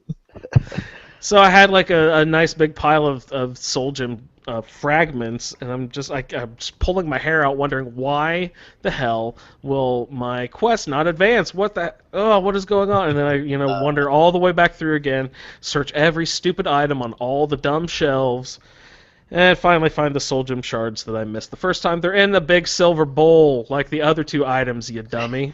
That's right, conveniently located. Oh, I was so mad at myself. I was like, oh god, I'm an idiot. So those are the locations of those items that you need to find there. And then you'll open up your soul cairn. I went down there, stuck my big toe into the water known as the soul cairn, then we tucked our little tails and ran back up the stairs to go adventure more in Skyrim. I'm just saving it a little bit. Even though everyone seems to hate it. It's okay. It just I've never done the full book one though, where you get all the pages. I mean, I've never. I don't that. think anyone has, right? I bet Colin has. Colin, you get all the pages. Yeah, I've done Is the reward that you win Skyrim? it. Get a giant trophy. Yeah, you get a full copy of the book. Oh wow, that's awesome. You get What does that give you? A skill and something? No, you also get an amulet, which is I think it's got 2 or 3 enchantments on it. I can't remember what they are. So it's totally not worth the frustration of locating all the 10 pages there, I right? wasn't frustrated. I found was it the one of the special Reaper that's in there by going for all those. There's a special Reaper. You know when you were looking for, you're going through those chests that are up near the gems that suck the life out of you. You'll find a Reaper soul gem. Yep. And then there's a special building, and if you go in there and you put all 3 of them, it summons this massive Reaper keeper. Oh. And it's a big, huge boss. He's about Reaper Keeper. Yeah. And he summons up loads of. He's basically like he's basically like a giant, and then he summons up bone men and things like that. Wow. It's a really good battle, and I wouldn't have found that without having to go for all those pages. Yeah, there are some really good, in some of those little forts, there are some good battles. Are all the pages actually in the Soul Cairn, Colin? Yes. Yeah. Okay. I thought isn't there something outside of the Soul Cairn that you have to? Isn't there one small quest from there, or am I thinking of something else that you have to go out of the Soul Cairn and then come back for? The only thing you have to come back for, I think, is to, like, tell Valerica, Harkon's dead. You can come back, and when she comes back through with you, and she's in her laboratory. Okay. All right. I will go back, and I shouldn't sneer at it. I've never been able to find all the damn pages, so maybe I'll go back and try to do that. There's you literally, the way I find that I can find my way around is by harvesting the soul husks. Right. Yeah. So wherever I am, I go and I harvest those. So when I'm looking through an area, if they're all gone, then I know, well, I've already done this area. Let's move on, and sort of like, I sort of like spread myself around. Yeah. And it's a good place to get a lot of black soul gems or make them. Yeah, because you can make your own black soul gems there. I hate purple. It's like the least favorite color of all. You must be one of the commoners, Victor, because everybody knows that purple is royal. Royal, yes. So you can make black soul gems? It's been a long time since I've been down there. I don't really remember much about it. The stands where you put it in there and then the lightning strikes it. Lightning rods. Oh, yeah, I vaguely remember something about that. Michael, did I just hear a dragon show up in your game? Yeah, I got the Dawn Star again, and there was a goddamn dragon again. So. Silas or whatever his name is trying to talk to me while the dragon shows up, and I was like, no, we gotta stop talking. Shut up! Conversation's over. So you're boring me. Do you ever find yourself using the Khajiit caravan? Yeah, I sell to them quite a bit, actually. Yeah. Do you ever use their secret chests? No, that hidden one. Yeah, there's 2 of them that I know of. There's a third one that I've seen in videos that I've never actually been able to successfully. I've never Get found to any it. of them, so I don't know. That's you're better for it. Not worth it. Well, no, it's totally worth it, and it breaks your game early on in the game because you're just like, well, I can just go to the secret chest and oh, look, there's 6 grand soul gems here. Oh, this'll help my enchanting quite a bit. Oh, look, Yeah. here's some robes of major conjuration. So okay, well, I wasn't supposed to earn those for another 18 levels, but all right, I'll take them now. Oh boy. Yeah. It just lets you sort of jump your character further ahead. Well, speaking of the cairn, though, but it is useful. Like, I think the big problem is generally you get into Dawnguard when you're too high of a level, Mm-hmm. and so the things are relatively easy, and you don't really need the gems that much by the time you get there. I find. Yeah. Whereas if you're gonna concentrate on enchanting and stuff like that, do Dawnguard early, because there's a lot of gems to be had in the cairn. Oh, nice. That's Plus, great. you can get a dragon bone weapon from the keepers as well. Yep. They all drop a dragon bone weapon. That's think it's awesome. nice. I'm level 28 or something. He'll still have a dragon bone Yep. weapon. Yeah. Awesome. That's great. I just got my first ebony weapon dropped into a chest earlier today.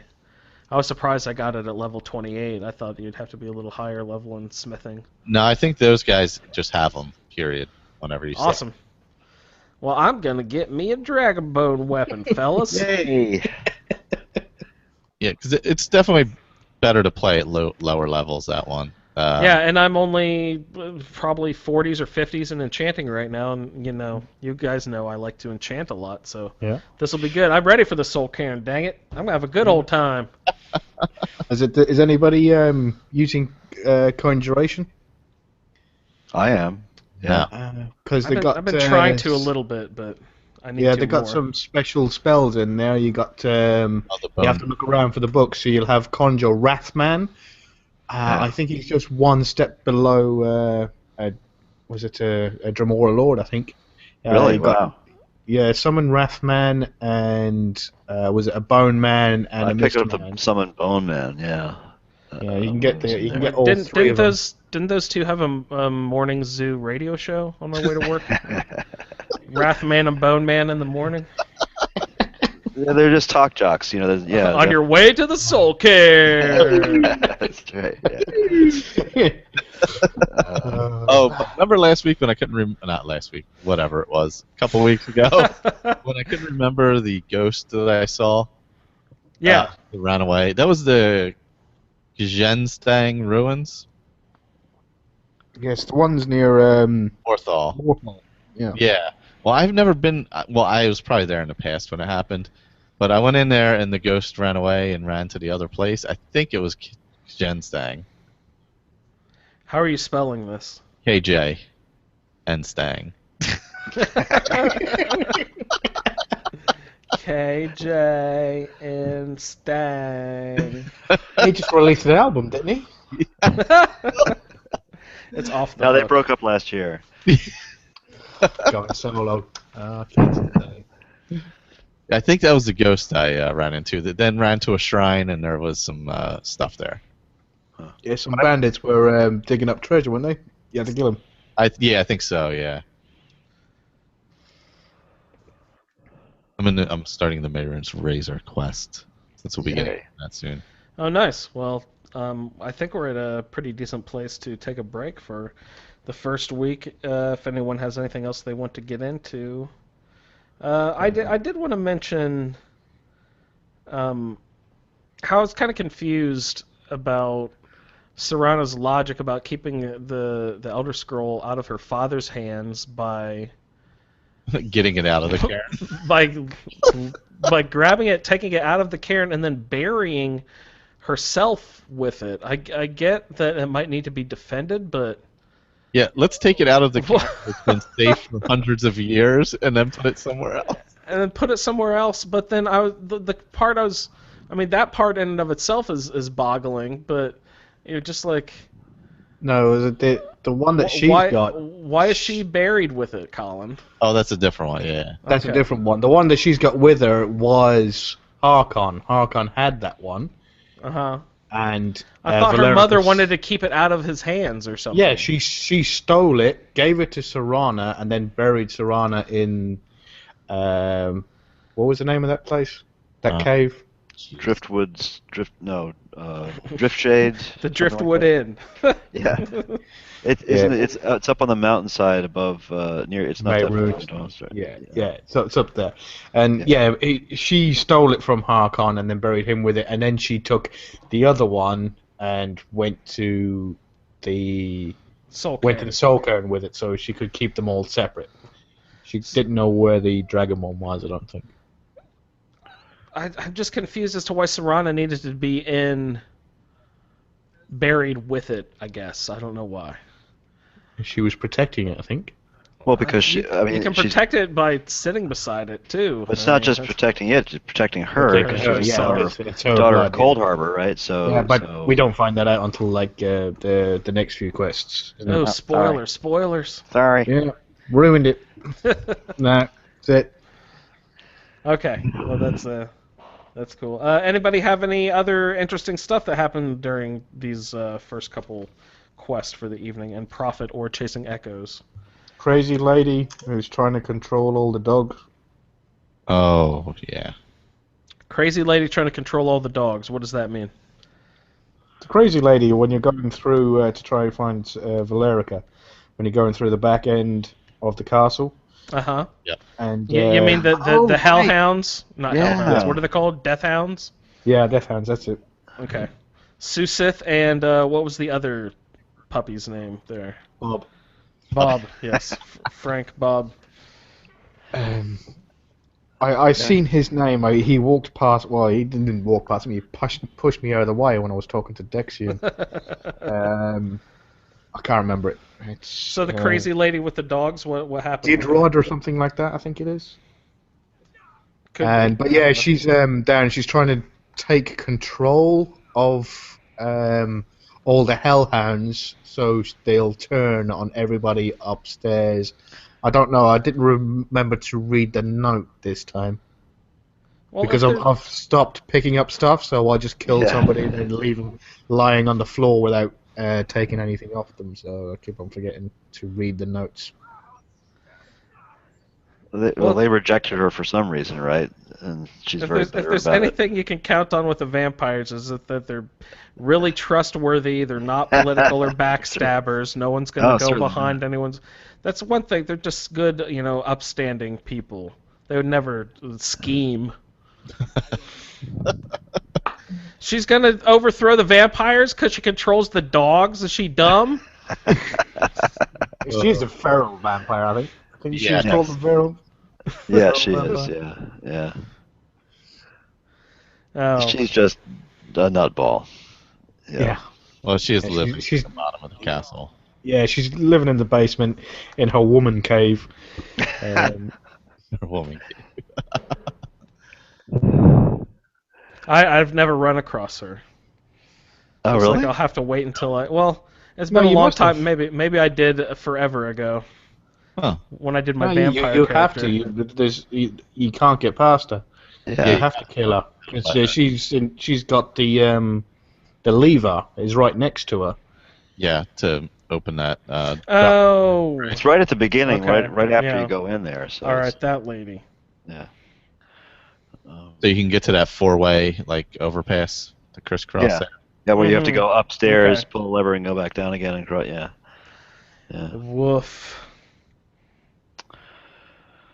All right, sounds good. What else have we got, guys? Any crazy Serana antics or anything? No, nothing. Not that I'm aware of. All right, sounds good. I'd like to thank everyone for listening to part 1 of the episode 3 for Dawnguard. Everyone tune in pretty soon. I don't know, next week, couple weeks, for part 2 of the episode. Thanks everyone for tuning in. Like a minute. Oh, yeah, if you're watching live, it'll be just a couple seconds after we go get a beverage, and then we'll be right back, or we'll see you in a couple weeks. Bye, everybody. Bye-bye. Later. All right. Let me pause. We will be right back on the live one.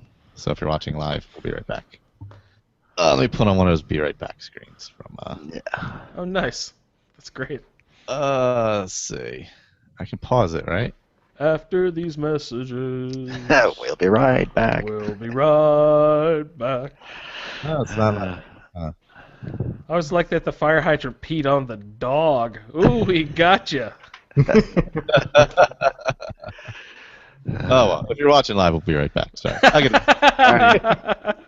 I'm out of my usual setup, so I'm all out of whack. So Oh, that was that classic. this is like my idea for a new show. Like, oh yeah, we'll have something for the round table. Something. Something, maybe. Got Maybe. guys? Anyone? All right. We'll be right back. Yeah. I'll be right back.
Oh.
Okay.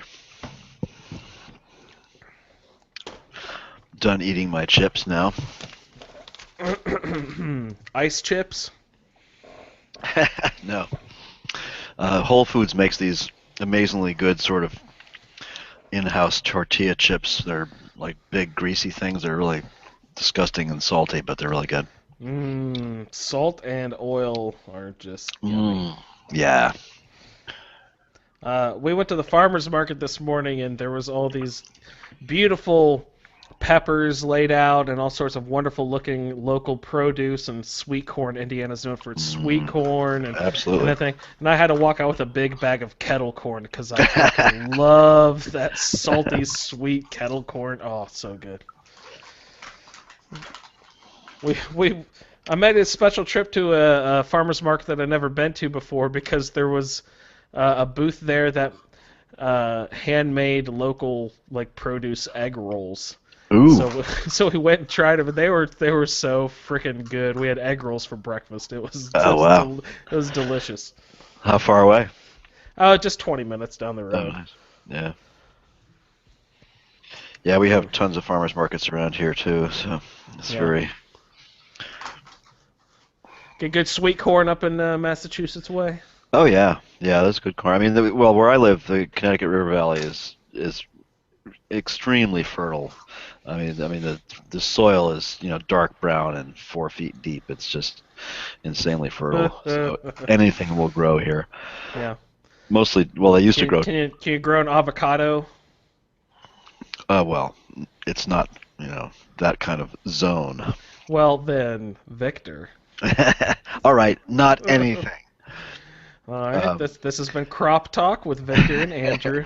Well, they used to grow a lot of tobacco around here, so. Oh yeah. Yeah.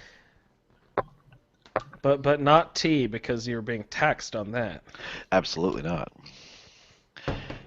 No, actually, the Hadley Valley was known for some of the finest cigar wrapper tobacco in the world. They exported from here to Cuba. Nice. Yeah, shade-grown tobacco. Well, shoot, now we might be able to finally import Cuban cigars, finally, right? Is that going to be allowed now that that dumb, stupid politics crap is going away? I suspect so. Okay. Let's go to Cuba, guys. I'd love to, actually. I'd love to go to Cuba. Skyrim in Cuba.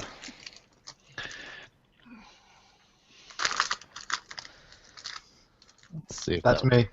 Are you having a snack? Yeah, I didn't get any dinner. Oh.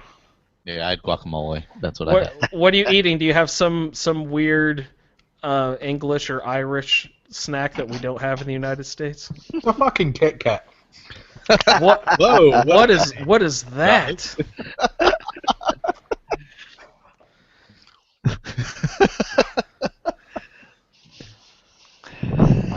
It's a Kit Kat chunky.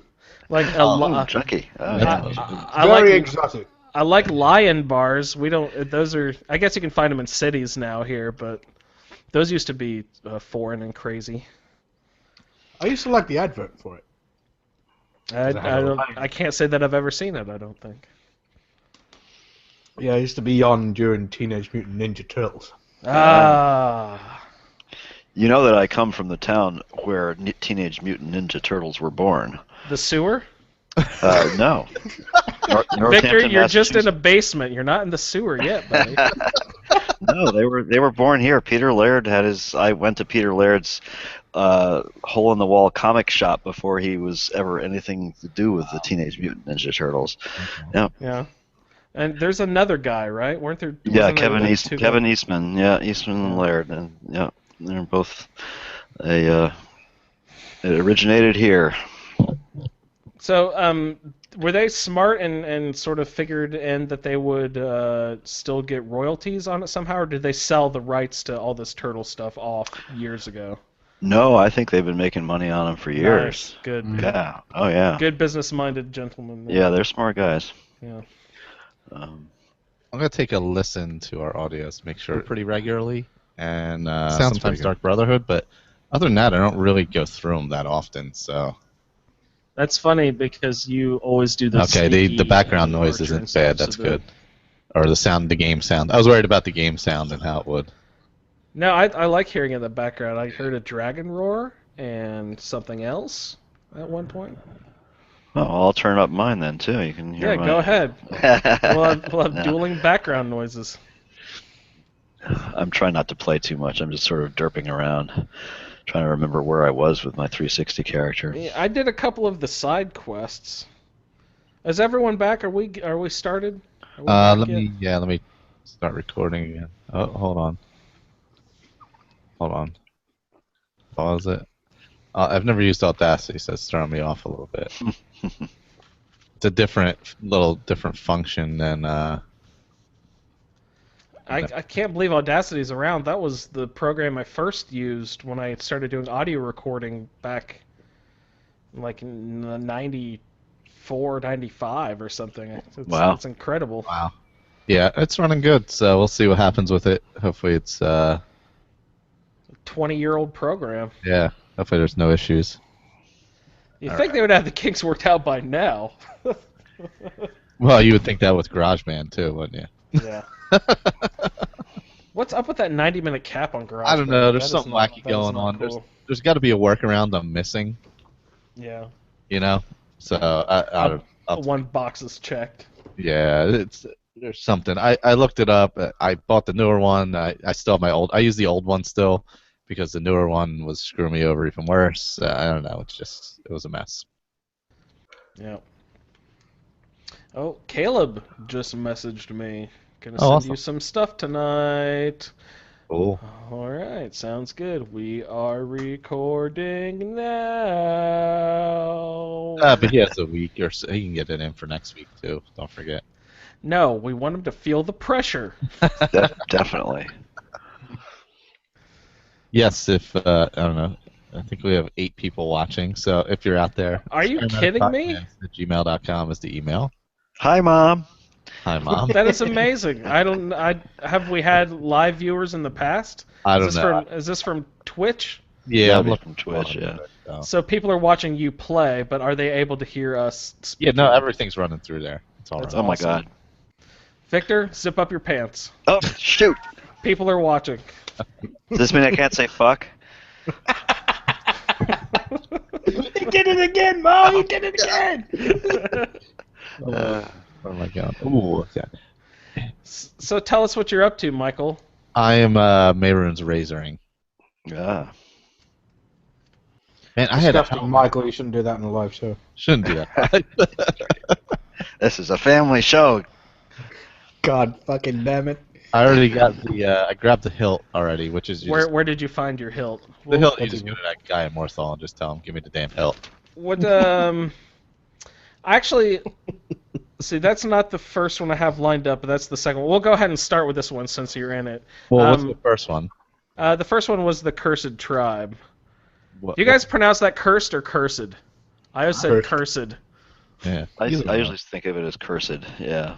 because it sounds it's more literary. dramatic, right? Yes, it's literary. So yeah. Yeah. Well, if you want to start with this one, and then maybe I'll be able to get on to the Cursed Tribe. Yeah, if you're fast. Yeah, if I'm quick enough. Because this Pieces of the Past quest, it gets a little deep into these.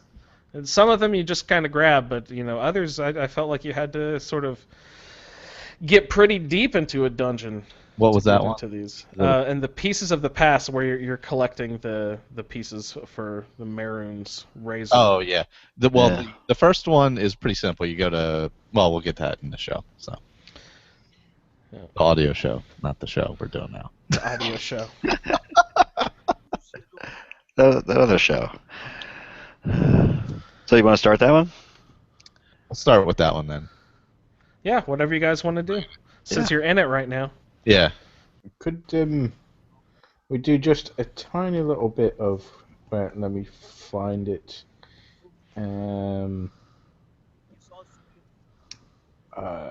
It was discerning the transmundane. Just do a tiny little thing about that.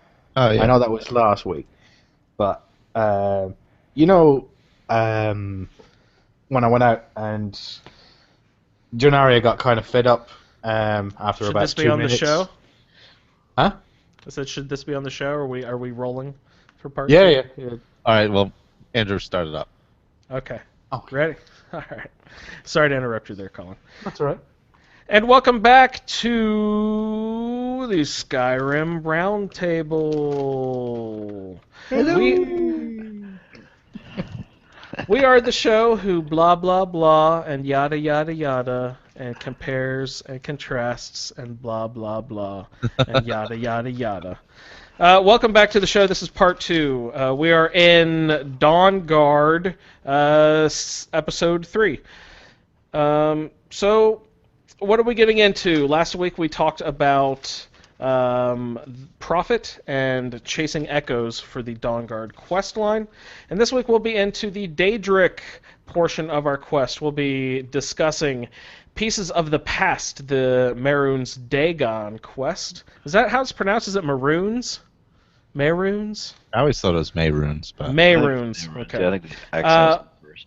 Well, on the wrong syllable. The next quest we'll be discussing is the Cursed or Cursed Tribe, and after that we'll also be discussing the Whispering Door. So let's get into our quest. Michael, you are currently right now, as we are podcasting, playing Pieces of the Past for Mehrunes Dagon. What is happening? Where are you right now? What's going on? I am heading to... I did the first part where you can do them in whatever order, but I did the one where you go to Morthal. After you go to the museum, talk to Silas. He's like, you want to get these things for me? I'm like, okay. The first one is in Morthal. You just talk to a guy and say, can you give me the piece that you have, please? And he's like, well, fight me or pay me or persuade me. And with my 360 character, I persuaded him, and he gave it to me. With this character, I tried fighting him, and he kicked my ass. So so that happened. Then the next one's at Cracked Tusk, which is down by Falkreath. And the last one's all the way out by Godforsaken Morthal. Or Markarth, I'm sorry. Godforsaken Markarth. In Dead Crone Rock, which is that's a much longer slog to get through. It sure is. The Cracked Tusk is just a fort with a few rooms. The Dead Crone is that's quite a one to get through. Mm-hmm. And then you bring everything back. He talks to you, Silas. You talk to him. You go to Mehrunes Shrine, and he's like, Mehrunes doesn't talk to him. And he's like, you kill that guy. So you kill Silas, and then he's like, you thought it was going to be that easy? Here's 2 Dremora. Kill them too. And then he opens the door, and then there's 2 more Dremora. So it's a Dremora fest. But you get a lot of good gear if you don't have a lot. A lot of gold, too. Yeah, a lot of gold. It's pretty good. A lot of soul gems in there. A lot of... yeah, because you get to go into the shrine. Into the shrine. Ebony and gold ingot, I guess it is. There's a door between his legs to a magical world. Hey, that's my line. So there's quite a quest. It was actually pretty long. I haven't played it in quite a while, but I really enjoyed it, and I'm glad we did it for this because I was missing out by not playing it actually. Mm-hmm. I like it too. It's one of my favorites. I like Cracked Tusk Keep. Actually, Andrew, should that be Cracked Tusk Keep? Cracked. If you got to make it more dramatic. Yeah. Cracked. But yeah, I like that. I like that sort of dungeon with all the orcs there. It's good. Yeah, a lot of orc hunters. One is not dead. Can someone fill us in on the background of Jorgen and Morthal? Why did he have a piece? Oh.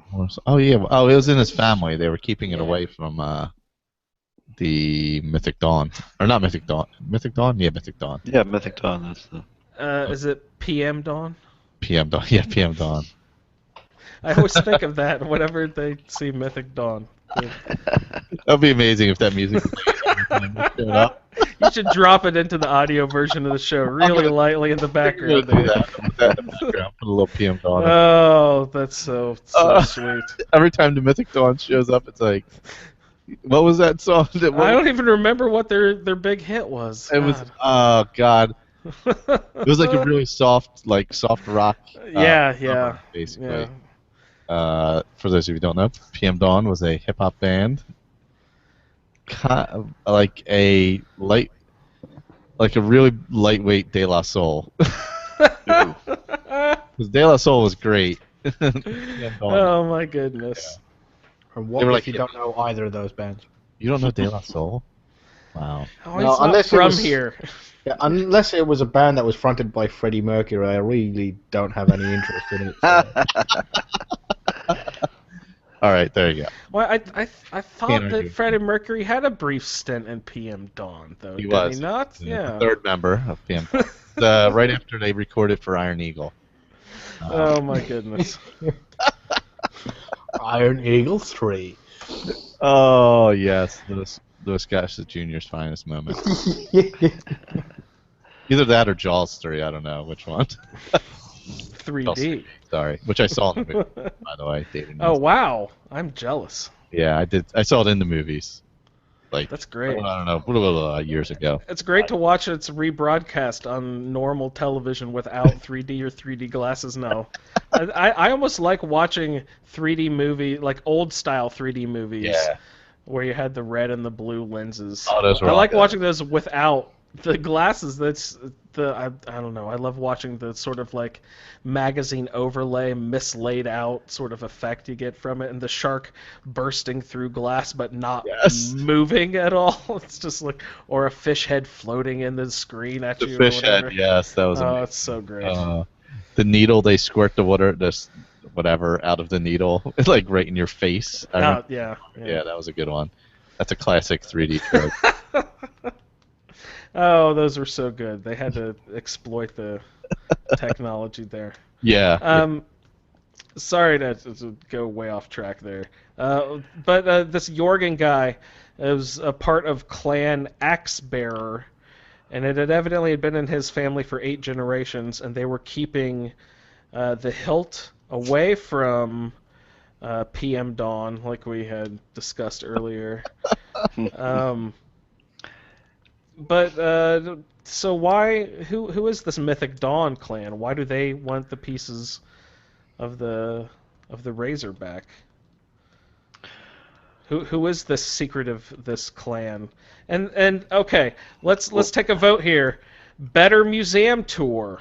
Yes. Yeah. The only one that's even close to as good is the one in Windhelm. I mean, Yeah. gosh, what I was don't that know one which in one's better. Windhelm? What was that place called? I forget. That's Oh.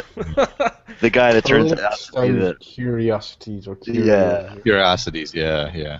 Oh man, I like both of these. I had like a flashback to Windhelm when I went onto this tour. I was like, oh man, Yeah, he's walking me around an 8-foot by 8-foot room. Yeah, this is really exciting. Hang on, let me pick my nose for a while. It's, Yeah. Look at my 3 display cases. Well, but the I Mythic Dawn have is- robes and shoes. That's right. And a scabbard. Yeah. Well, I didn't play Oblivion through, but the Mythic Dawn has a major role in Yeah. the Oblivion crisis, right? So they were the servants of Merwin Stegon. And he opened up the doors or whatever. He started the Oblivion crisis. I've never played Oblivion, so I don't really remember. But from what I remember of Mehrunes Dagon, is that correct? I believe so. Yeah. Yeah, you had Mankar Cameron, and he was reading bits of. I've never heard that name before. He's the besides he's the guy who's running the basic. He's the guy who's running Mythic Dawn. Okay. Mankar Cameron. He sort of like pulls people into a realm of oblivion or something like that, where everybody's going to live forever in the peaceful harmony under Mehrunes Dagon. Ha. yeah. Sure, that'll go well. What is Mehrunes Dagon's like nickname? Each Daedric prince has their own like little tagline, or something they're the prince of. What is his? Phil. Phil. Yeah. Phil. What is he like the Daedric prince of? Oh, I can't remember. Bad stuff. Yeah. Talking in the movie theater. Oh dear, we're terrible. Let me look him up here. It's not like chaos and stuff like that, is it? Maybe. It's not knowledge. I know that. In the chat, somebody wants to know what everybody's favorite Daedra is. Favorite Daedra? I think that Boethia quest is pretty popular. Oh yeah, I like Nocturnal because of well, she looks amazing, and sneaking. I like sneaking, but she looks amazing. He's the Daedric Prince of Destruction, Change, and Revolution. Ah, Yeah. Destruction, change, and revolution. Nice. Yeah. It's just brilliant. Yeah. Do you have a favorite Daedra, Victor? Boethia. Daedric Prince? Boethia. Yeah. Colin, what do you think? Anybody gonna say Namira? I don't know. I suppose. I'd probably go with Azura, maybe. But for the weekend, if it's a weekday, then I'd go with Azura. The weekend, I'd go with Sanguine. Sanguine, yeah. Oh, that's a good good stuff. one. Yeah, Sanguine. Yeah. Well, that's a great weapon you get from Sanguine. Yeah, Damn his straight. staff that'll either turn stuff into like bunnies or No, sweet Sanguine. rolls. The Nice. Sanguine Rose. Yeah. What does that one do? The Dremora? Does it summon the Dremora? Okay. Yeah. What is the one I was talking about? Is that the That's Wabbajack? Sheogorath, yeah. Sheogorath. That one's pretty fun. I like his little quest. That's fun, yeah. The Dream Realm. I think Sanguine is the most useful weapon you get, though. Yeah. Summons the Dremora. Yeah, and it stays useful for a long time, unlike Dawnbreaker is only good up to a certain level, and I mean then it's useless. And it's only good against specific enemies too. Yeah, so it's not like the best thing ever. So there is that. And Dawnbreaker lady Meridia seems a little less evil than the others. She's as bad as the other one. Slightly less evil.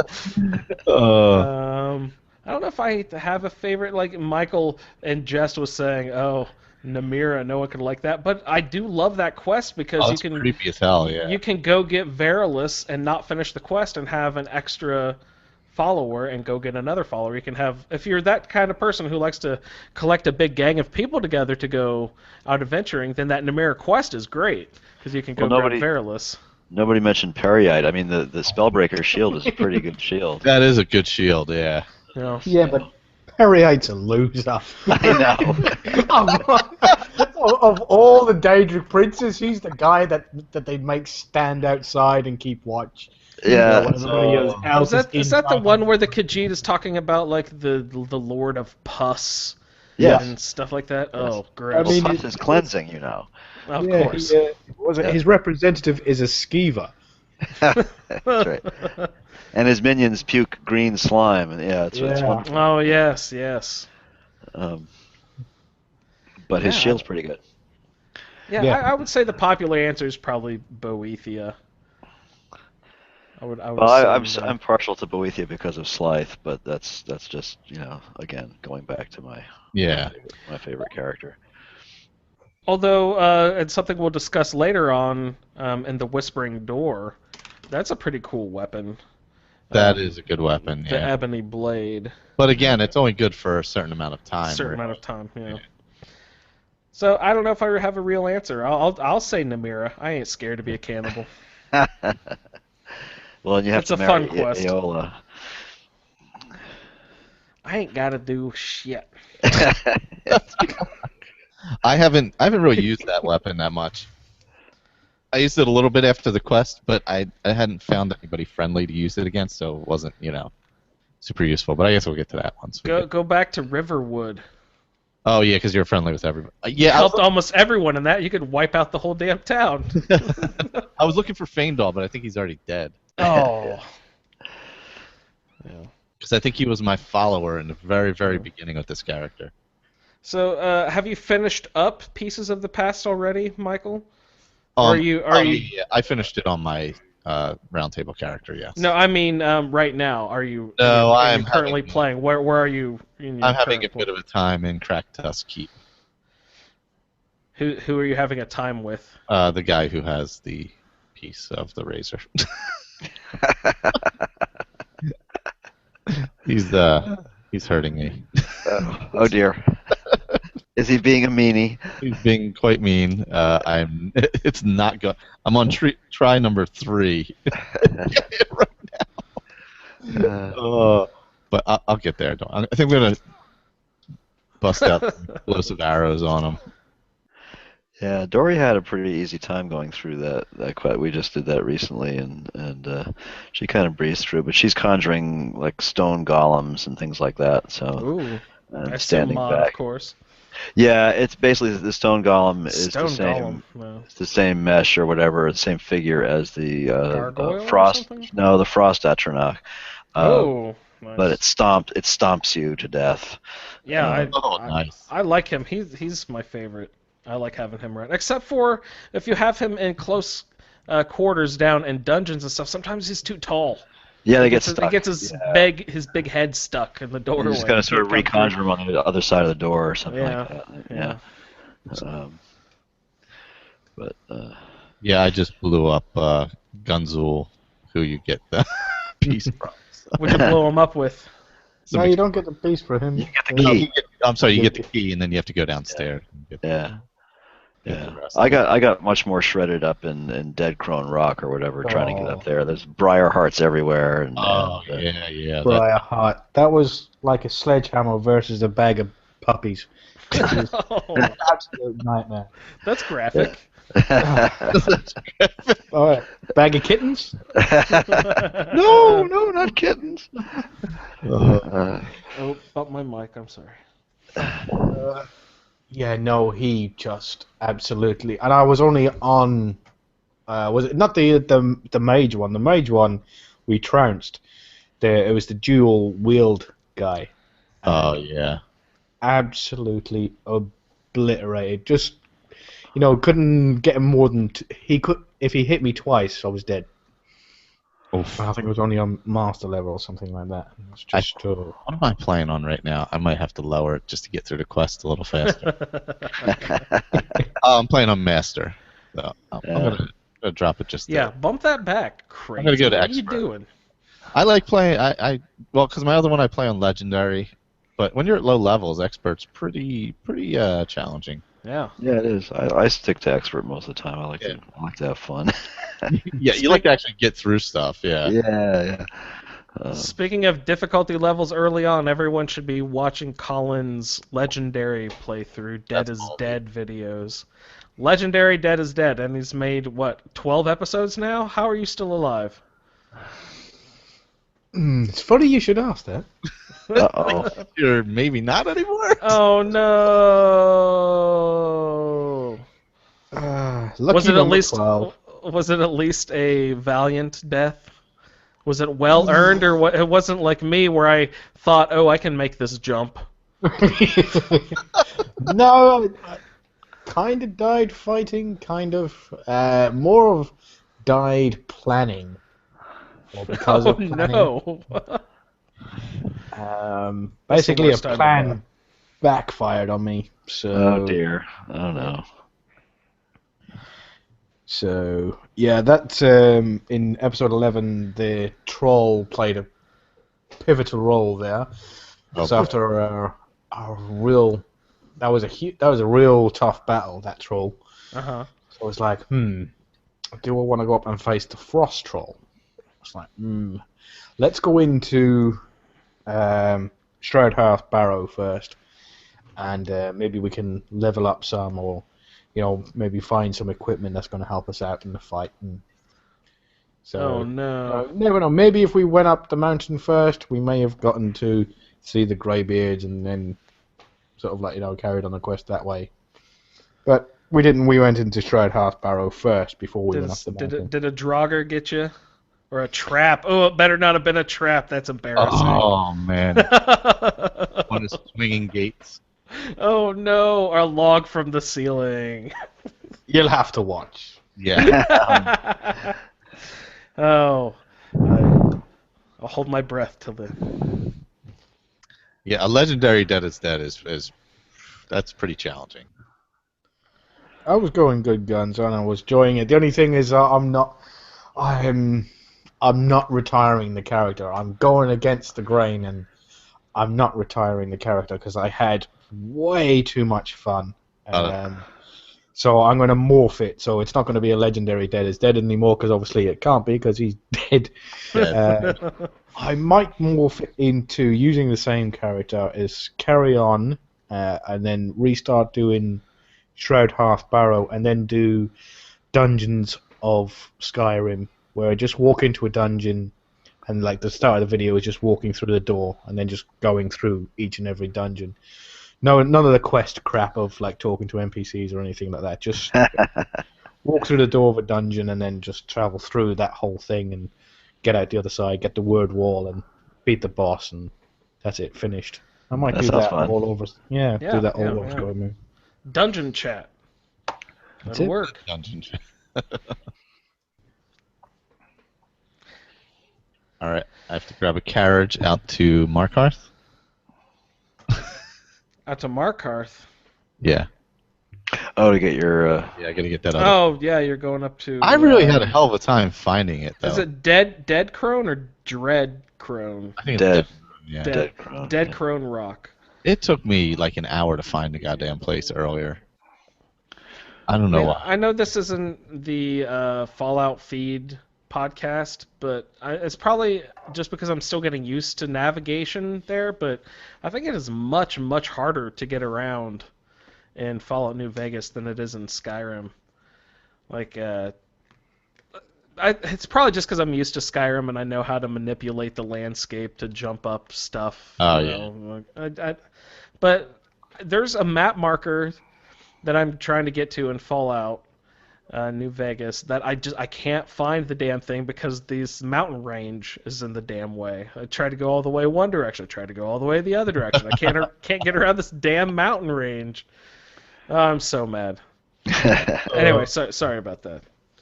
A Fallout feed tease. Everyone go listen to the Fallout feed. Fallout feed is our Fallout podcast. We're ramping up for the release of Fallout 4, and hopefully I will have stepped into the new millennium by then. Next time you'll be able to hear about me getting destroyed in Point Lookout. Oh, dear. Man, Point Lookout. God, that was tough. You're right, Colin. It is like... those things. Oh, my God. What about those stereotypical, almost offensive locals? I know. That was kind of amazing. Yeah, I gotta say. You're like, what? I felt like I was walking into an episode of season 1 True Detective. It's basically. I haven't seen that show, but it was like, what was it? Texas Chainsaw Massacre or something. Yeah, pretty much. That's what it was. Yeah. You want to make flowers? Yeah. Today. Flowers. Oh God, that's the worst scene ever. Ew. Okay, sorry. Where were we, guys? Gross. Let's go on to the Cursed Tribe. Yay. Let's see. Who hasn't walked us through anything? I haven't talked us through anything yet. I've got a quick breakdown of it, and then we'll ask people to help me fill in the gaps a little bit. I kind of breezed through this one pretty quickly. Let's see. You're supposed to help the orcs at Largashbur. No, Largashbur. Largashbur, yes. Largashbur. Largashbur. I usually just accidentally kick off this quest by wandering past on the path out there, and then I see that a giant is attacking the orc stronghold. So you wander up the path and you go help them kill the giant. And then, is it Atub or Atub will come and speak to you after you kill the giant. We lost a good number of orcs in the battle out in front. There was someone who died who was assigned to be my follower in a previous round table. Yeah. Oh. It's like I sat and had just like a precious moment. Oh. Said a little prayer for Because, you know, this character would have no idea who that is, but, like, just sort of somehow metaphysically connected through the stars. She felt some pang for this fallen orc, so we had a little moment of silence. And then what? And then looted, left him naked. But yeah, you kill the giant, and then you talk to Atub, we'll go with Atub, who requests for you to bring a bowl of troll fat and a Danger Heart. Yep. Which, if you happen to just finish Mayrune's Razor Quest, you will have lots of Danger Hearts. That's true. Oh, that's true, because you got the 4 there at the end that you have to take down. So you have your Danger Hearts and your Troll Fat. I had to run off and grab those, and I came back, and you observe Atub's ritual. Then that will summon Chief Yarnars. We'll go with that. Yamars. Oh, that's an M. My Jackass. Bad. Yamars. Jackass. Yeah. That'll He's summon him misunderstood. to stroll over and say some bullshit snarky comment. Then you have to escort him. I followed him. I don't know. I guess you could just meet him there, but I followed used him to over follow there. him. This time, what I did, I waited an hour and then went right to the place. Well, he can get there in less than an hour. Attaboy. Yeah, because it's just a long, to follow him down the road is just like. Yeah, it's just kind of on the other side of Riften, sort of. Yeah. Yeah. So you follow him or travel with him to Fallowstone Cave, and you have to protect the chief in the giant's cave or the giant's grove. Mm-hmm. Then you defeat the giant, and you have an option in there where he's like, I don't know, scared or something. He was like, You fight do the it for me. giant. No, you just do it. No, you go do it for me. All right. So you go and fight the giant for him. No. And- Or No. Or this is your job. you say, "Hey, buddy, you carry your own weight." Yeah. I always like ratting him out. Yeah, me too. So I go fight the giant. Other people do not, I guess, guys. But then you take. I fought him, Andrew. Oh, did you? Attaboy. Way to be a stand-up guy, Colin. Then you take Shagroll's hammer back to Largish Boar to report about Chief Yamars to Atub. Okay. Then you place the hammer on the shrine, and another communion with Malakath takes place here. And Atub speaks with Malakath. Malakath speaks with you. You play a little telephone, and all of a sudden, poof! Your Shagroll's hammer is converted into Volendrung. Grab it. Do you get it automatically? I No, you always have to grab pick it. it up. Yeah.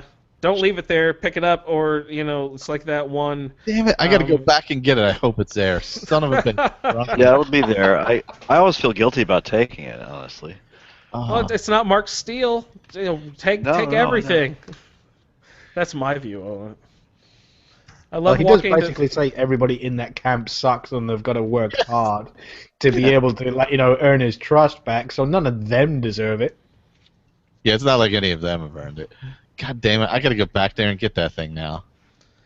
All right, so let's go over the other choice then. What happens when you say no? You go fight the giant yourself. Bash. What happens there? One hit, bashed in the head and dead. He gets killed by the giant immediately. Yep. Pretty much, yeah. One of mine, one time, he launched the orc chieftain. That's like. I was going to ask if they ever get space. Yeah, space it was a pretty giant good launched. launch too. He came Yeah. crashing back down left. Yeah, I think he got launched later. mine too. Yeah. Yeah. I was the, telling. Sorry, go ahead, Colin. You miss out on the fight with Yamars. He's pretty tough. He's a good fight. He is, Yamars. Is he? Yeah. Yeah. He's a lot tougher than the giant. I You can't go remember if fight I fought him before or not. Yeah. Yeah, if you fight the giant, you can as long as you're level 25 or whatever enough to take on a giant, it's a pretty easy fight. But when you go back and then Yamaris fights you, he's a lot tougher than the giant is. True. Huh.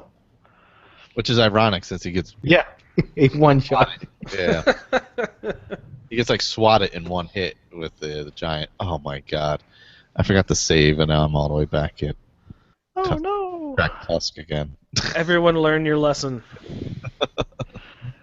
But yeah, no, I've played that quest. Usually I fight the giant for him, but this time I was like, you know what? I don't usually do it this way, so let me try it. And it was nice seeing him get bashed in the head with the giant club. So really, it was fun. Yeah, I came back over there and had to fight a Minotaur, which was fun. A minute. Oh, tell me about that. I like to know about all these crazy mystical beasts created by mods.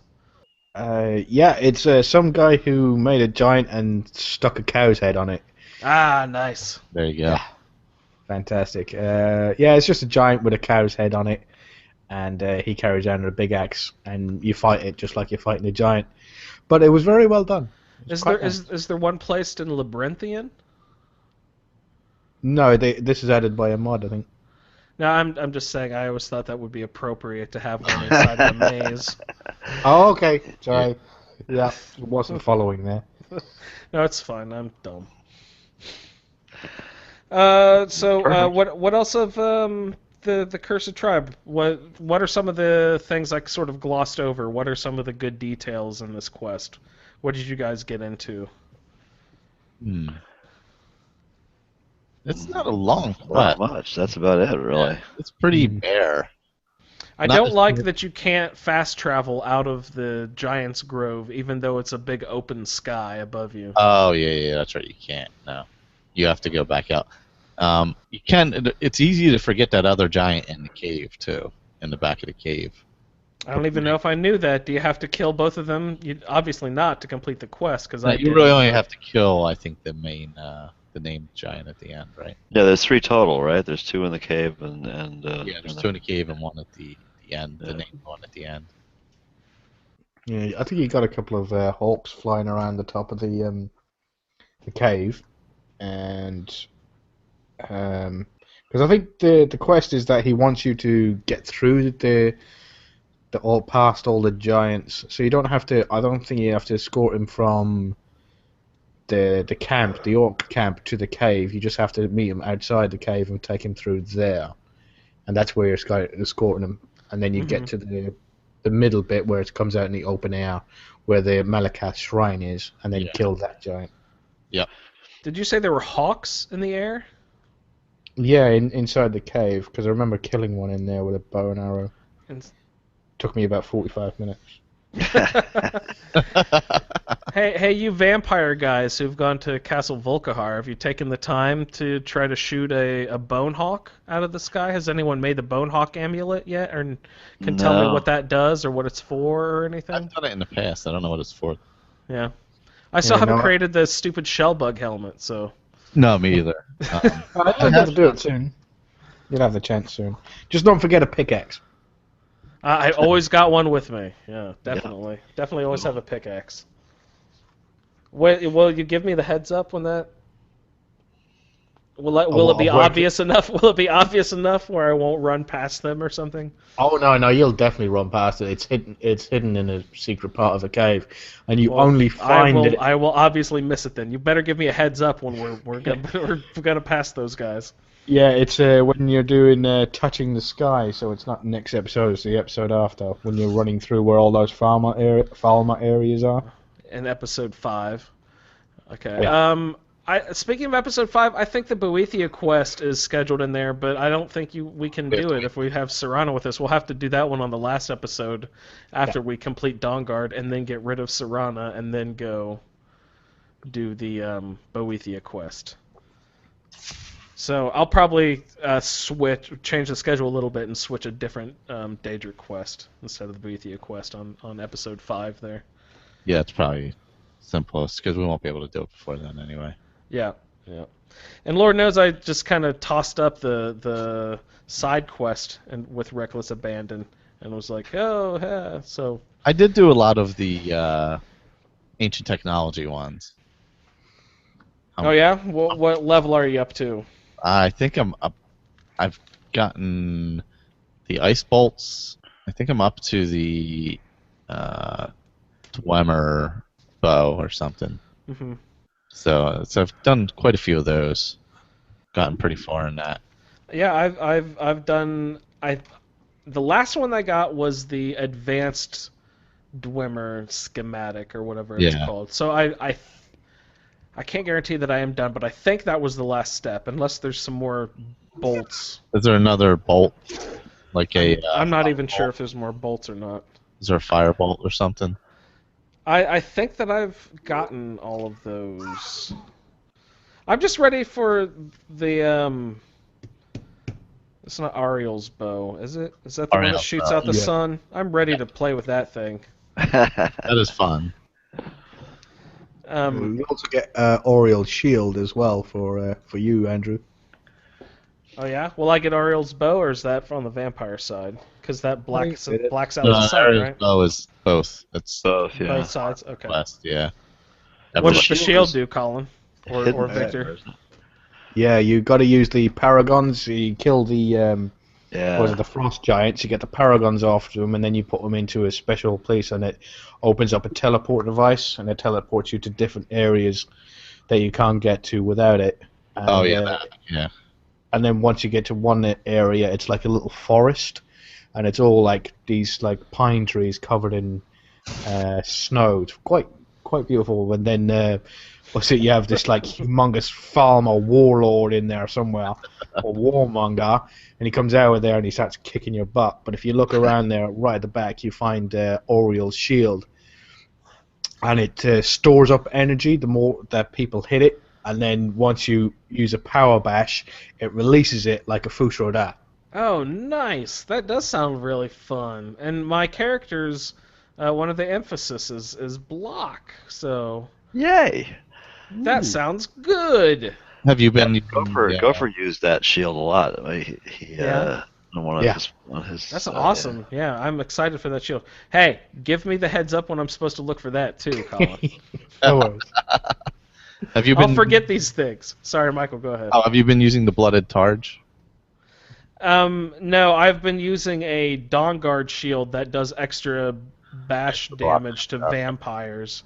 Oh, that's good. Yeah. If you have all if you have all Dawnguard pieces and use the Dawnguard shield or something, It gives you extra. extra bash damage, or maybe it is blood damage. I think that's the Targe though, that gives you bleeding damage plus 3 points of bleeding damage or whatever. I thought it was 5, but Yeah. What does bleeding damage mean anyway?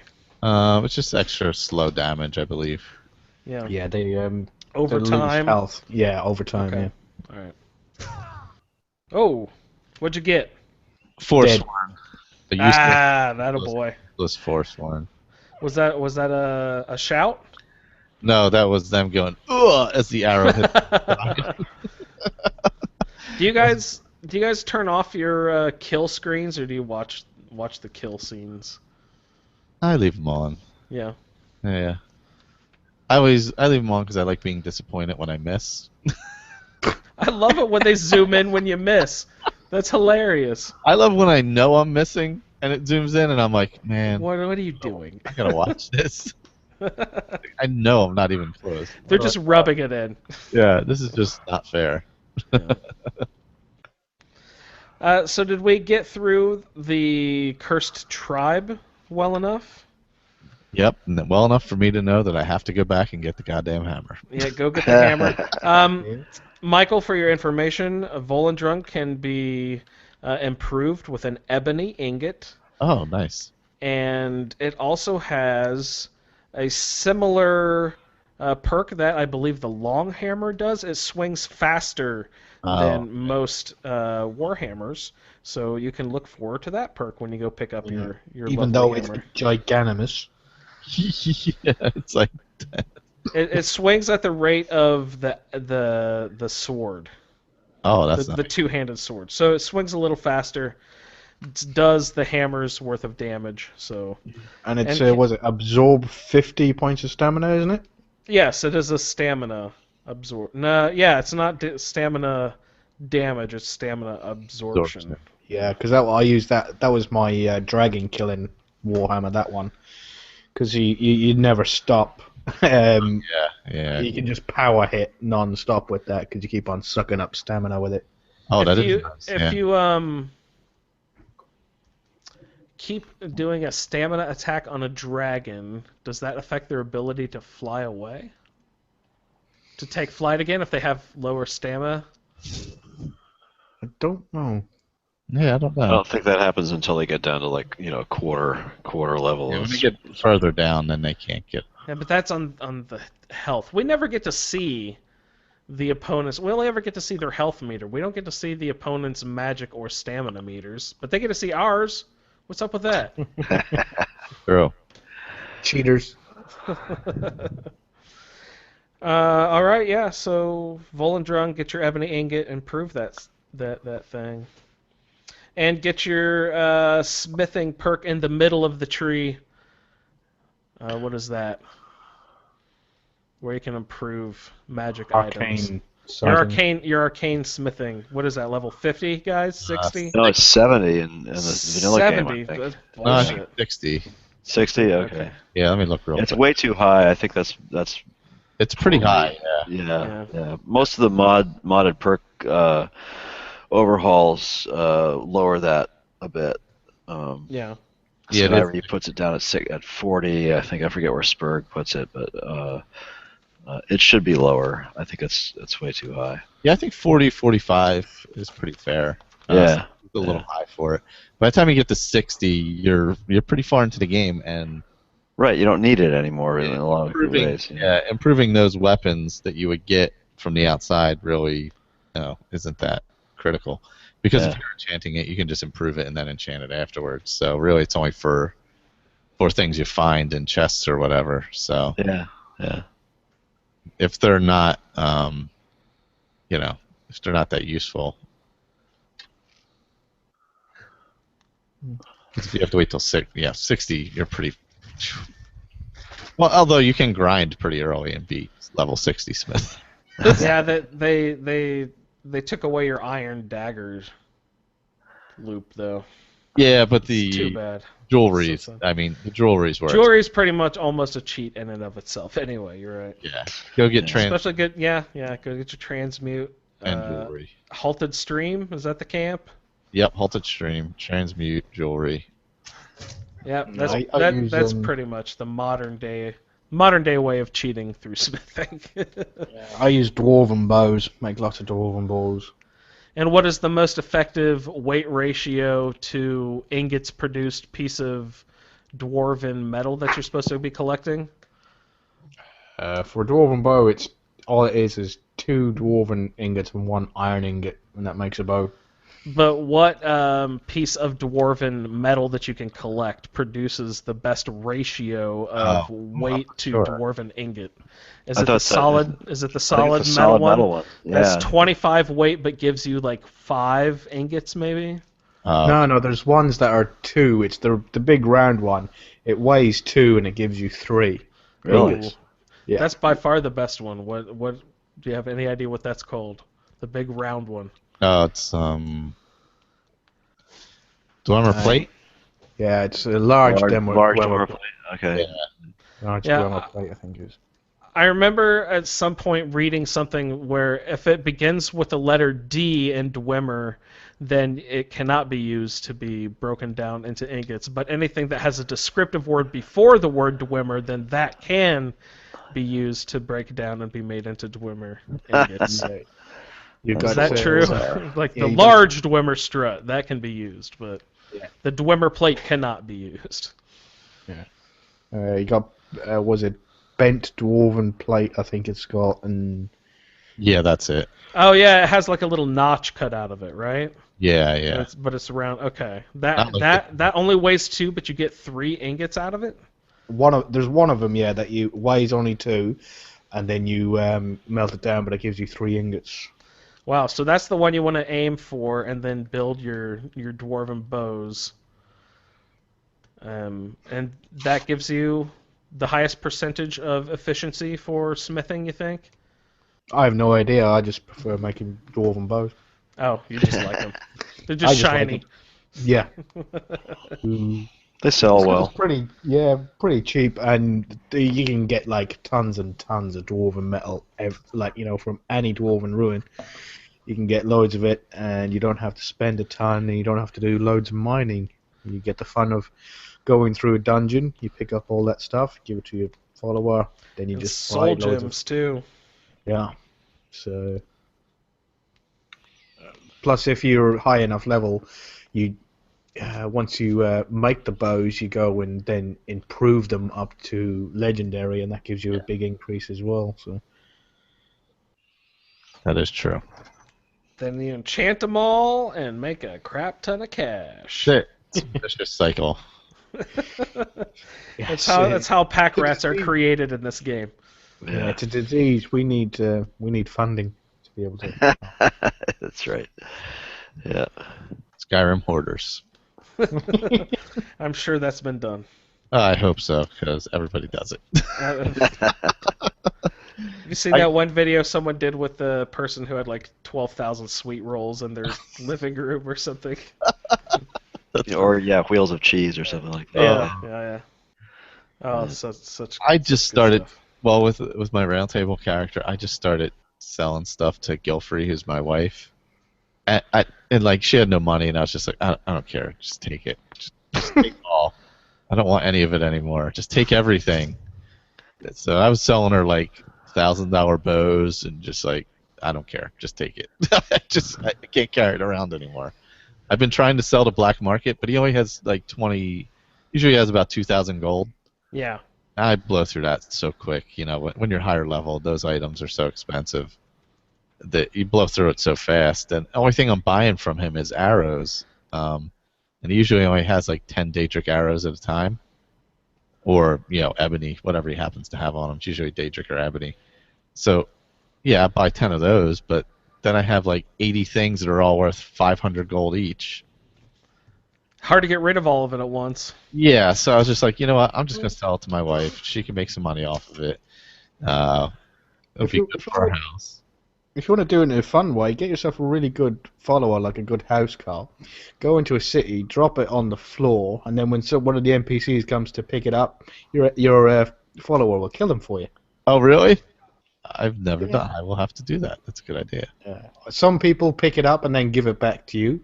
Other people try and pick it up and steal it from you. And I'm pretty sure it happened to me once where I dropped silver ore on the floor because I wanted to make silver ingots. But if I used transmute, it was going to turn it into gold.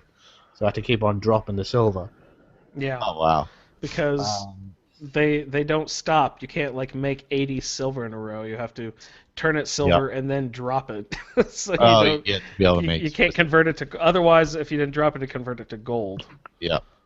I think I was dropping that, and then that kid, the daughter of Carlotta, came running over, and she was going, "Oh, don't you want this? Get away from my ore!" Yeah, I never. Hi, mister. How are you? Get away! I don't think I've ever made specifically silver ore for anything. Is there like a reason? Well, yeah, you can make silver jewelry. So if you have the gems, that will make emerald ones that are worth more money than the gold ones, because you can only make gold necklaces and gold rings if you don't have the specific gems. Oh yeah, that's right. You can do more. There's more variety of silver. That's correct. That's right. Yeah, so you can have emerald necklace, which uses a flawless emerald, I think, and that's worth like 900 or something like that. Yeah, that's true. I didn't even think of that. Yeah, that's a good way to do it. Yeah, it's a shame you can't just transmute what you want to transmute as what you want it, Yeah, it was in the modded version they have them all separately. In my one anyway, I've got transmute corundum into was it silver? I've got iron into gold, and it's got all different ones. Which mod does that? I don't know whether it's because I've got both in. Oh no, wait. I haven't got that in Jonaria's one, and it's in Jonaria's one, so it has to be Mighty Magic. Mighty Magic. Okay, yeah, because I don't have that. I haven't used Mighty Magic. It's Lost Grimoire and Apocalypse. So Yeah, you have individual transmute spells. interesting. Oh, nice. That sounds. Yeah. Cool. That's better than the vanilla one where you kind of just have to transmute and do another silver gold, Yeah. silver gold. Yeah, and all you get is a Right. lousy bar of gold. Yeah. You don't have a whole lot of options. It would be nice, yeah, if you could do different ones. I like that.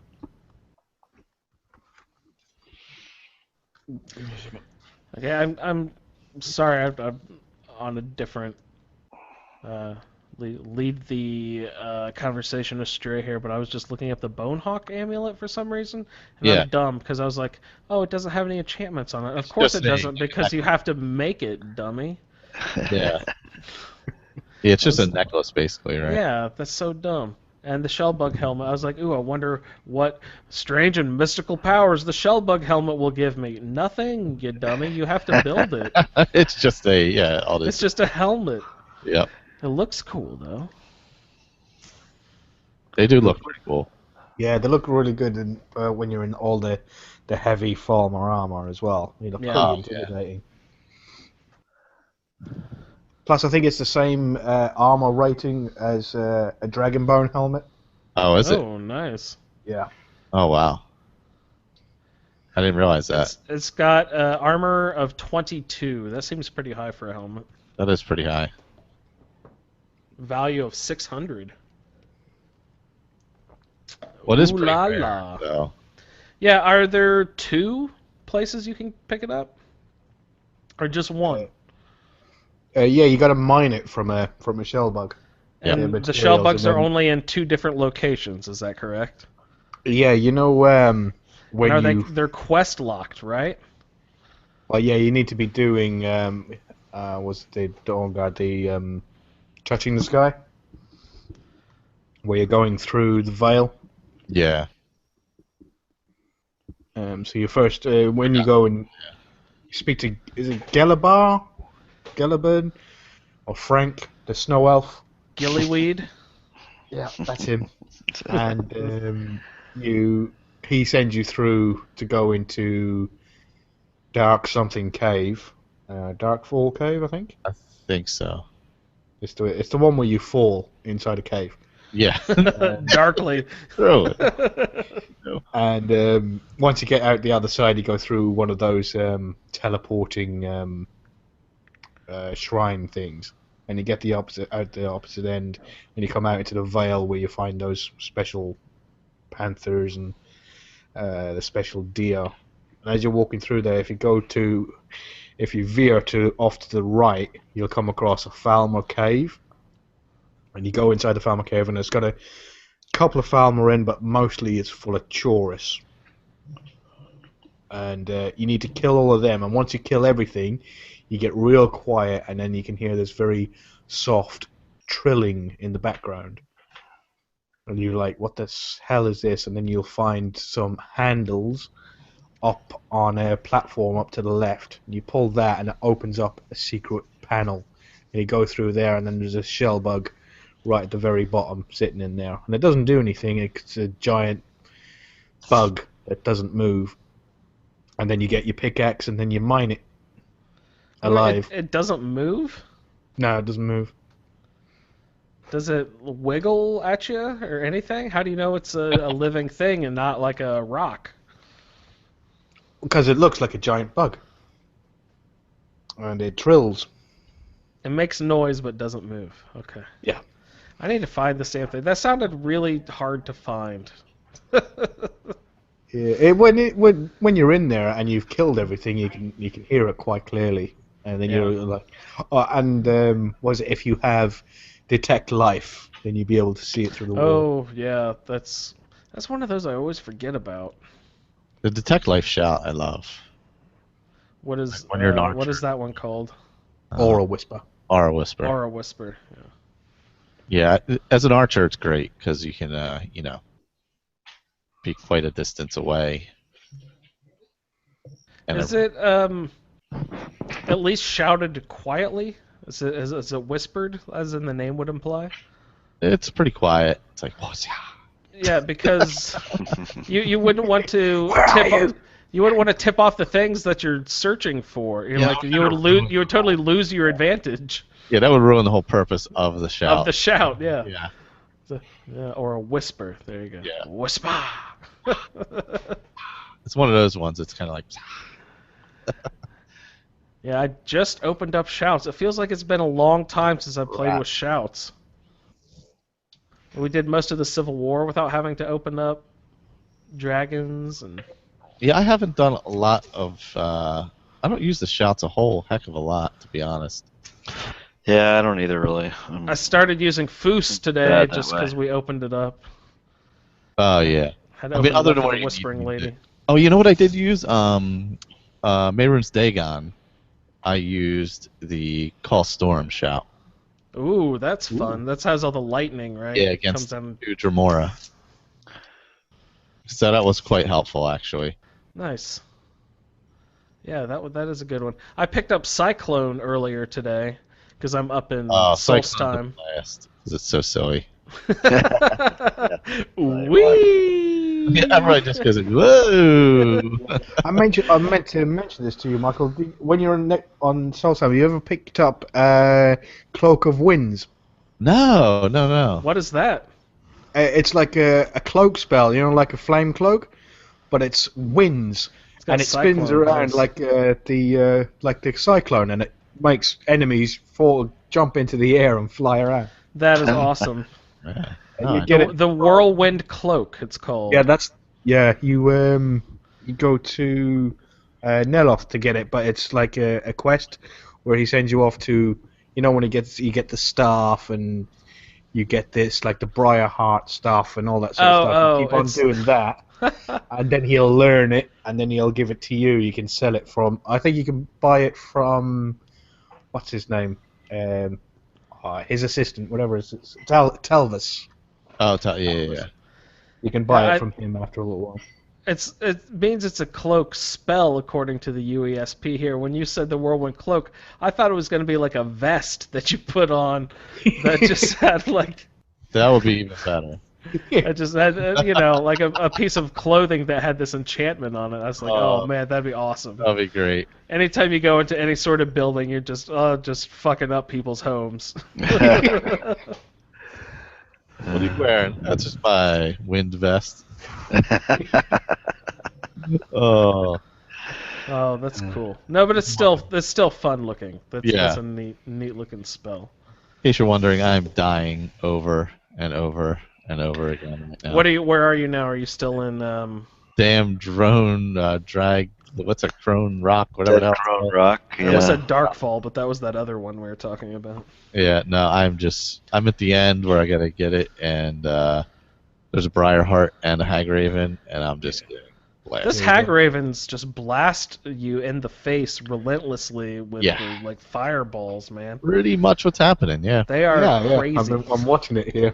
Yeah, it's a good time, isn't it? I'm on like try number 4 right now. Oh no. I got that. The Briarheart I got down. It's this. Maybe if I go like this. Maybe if I run away. Running away always works. That's the one good thing in Skyrim. Nobody follows you through a door. Yeah, Well- that has saved me on numerous occasions knowing Yeah, that. well, unless you have mods, and then they do. Ah!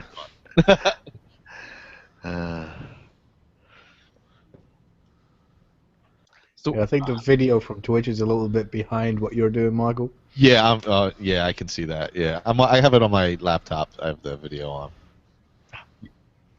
But did we do the Whispering Door yet? We have No, not not discussed yet. the Whispering No. Door. Oh gosh, We could take that cue and go right into it if you would like. sure.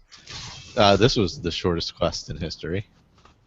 The Whispering Door. Yeah, pretty much. Did you get it to launch?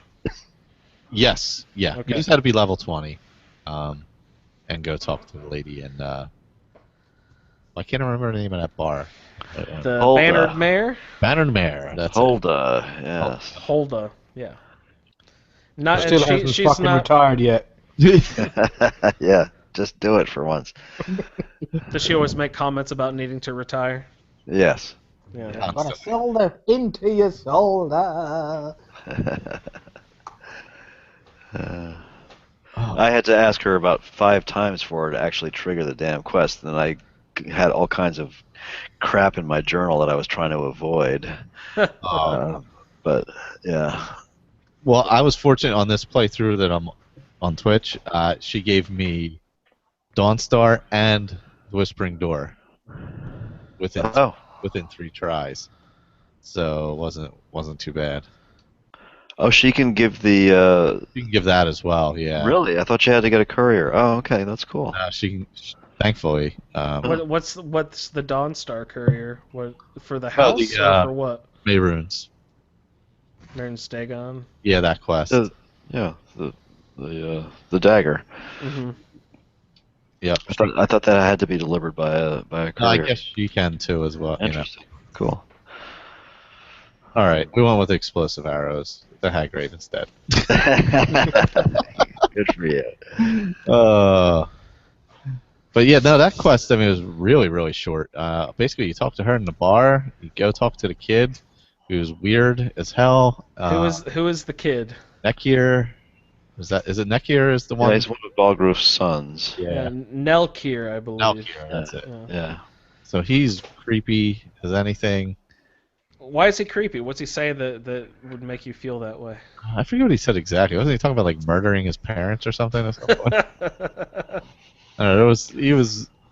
He's creepy anyway. So yeah.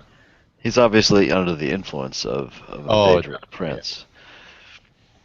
Then you go down to the basement that you didn't realize was there, and yeah, how many people had discovered that area of Dragon's Reach before ever activating this quest? Oh, I had for sure. Yeah, I had not. I'd never been into that basement area before. No. Oh, I'm an explorer. I go for every nook and cranny I can find.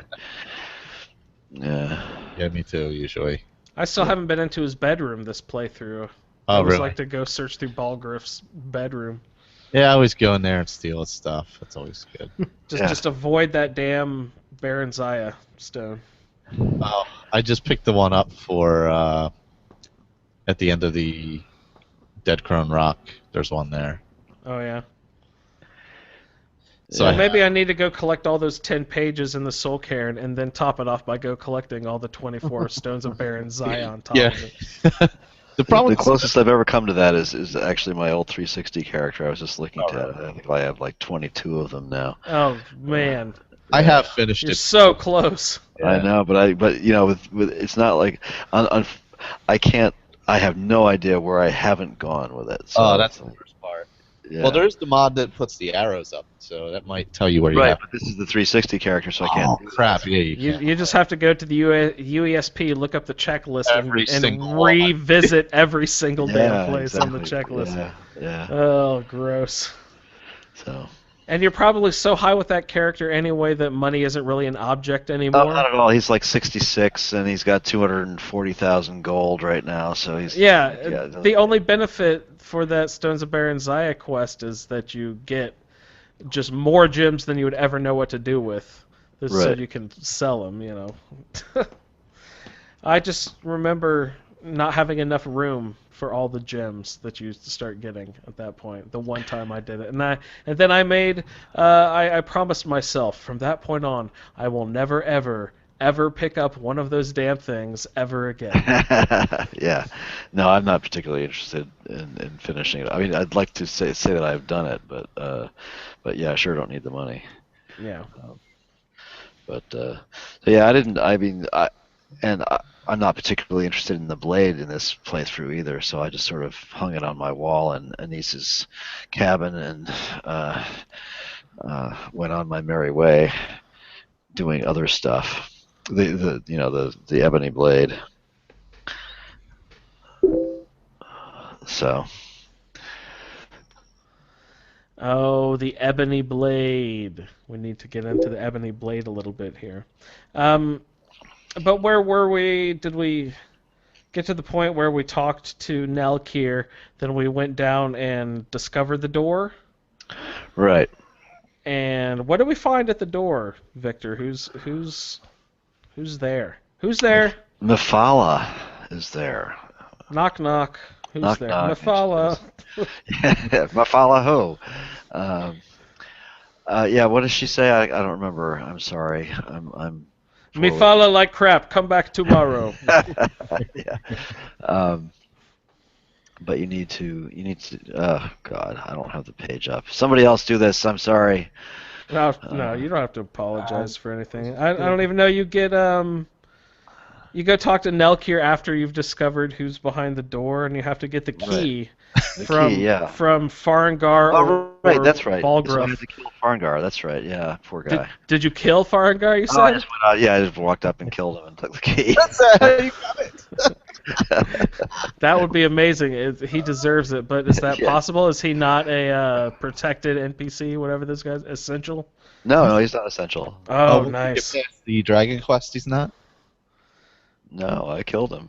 No, that's great. Good job. I didn't know that was possible. Well, I hate that damn voice actor, so it was very. Yeah, you always. That's fine. You can go get the dragon stone. But I actually had fun getting the key from Farengar. I went to his little lab off to the side there where the enchanting and the alchemy tables are. And he has a map sort of like pinned to a bulletin board there off to the right once you walk in. But it's not up against the wall, so you can walk behind that bulletin board. And he was like looking at the map, and I could see his shoes poke through from the other side. And I just like leaned down and got into sneak mode, and it said, steal, like look at his inventory or whatever. So I did that, and it's just like noticed it was a 60% chance to steal or whatever. So I took a swipe at it, and I just thought it was cool that I did it from like the opposite side, from underneath the back side of his bulletin board map. It was a fun little theft. I haven't had one of those in a while. Well, I mean. At least I didn't have to kill him, Victor. I don't suppose killing him messes up any quests. So. Yeah, you only need him in the very beginning for right. Yeah. the dragon. Wow. Well, I assume he wouldn't be allowed to be killed before you pick up the guess, dragon Probably stone, essential prior to that, yeah. Prior to that, okay. Sorry, Colin, what were you saying? Yeah, Jannaria didn't kill him. He was sleeping at the time. Oh, nice. She walked in. She crouched down. She found the key. Went downstairs and finally got the ebony blade, and learned that through deceit it powers it. So she went, "Hey, let's go and talk to Farengar." And then she murdered him in his sleep with the ebony blade. But then she realized, she never helped Farengar, so he technically wasn't a friend, so that didn't really help any. Have you not got the dragon stone for him? Does that count as helping him? I don't think so. I think you have to do the frost salts to what's-her-face. Oh, yeah, the frost salt. Okay. I think you have to do that to be a friend. And then she thought, right, let's go and kill... Well, wait, no, I didn't help him. I never helped him. Your character has no friends. Yeah, she helped him, but then she killed him afterwards. So she's got absolutely no friends. The only friends she's got are all back on Solstheim, and they're all Dunmer, so she's not going to kill them because they're worthwhile people. Have you gone through Riverwood very much? There's like 3 or 4 people right in that little town that you could get on your good side if you hadn't already killed them. Sherry is not going to like this. Sherry's going to like it even less because at the end of the previous quest, the discerning the transmundane. Oh, man. Where we collected the blood. Yeah. I went back home to Tel Nalta, which is in Falkreath, and a courier came up to me and says, "Hi, I got a note for you." I opened it, and I got a note from Valga Venetia, who's the innkeeper in Falkreath, and she says, "I heard that you had, attacked Runil, and he was the Altmar that I killed and thingy to get his blood." So she sent me a note saying, "I heard you attacked Runil.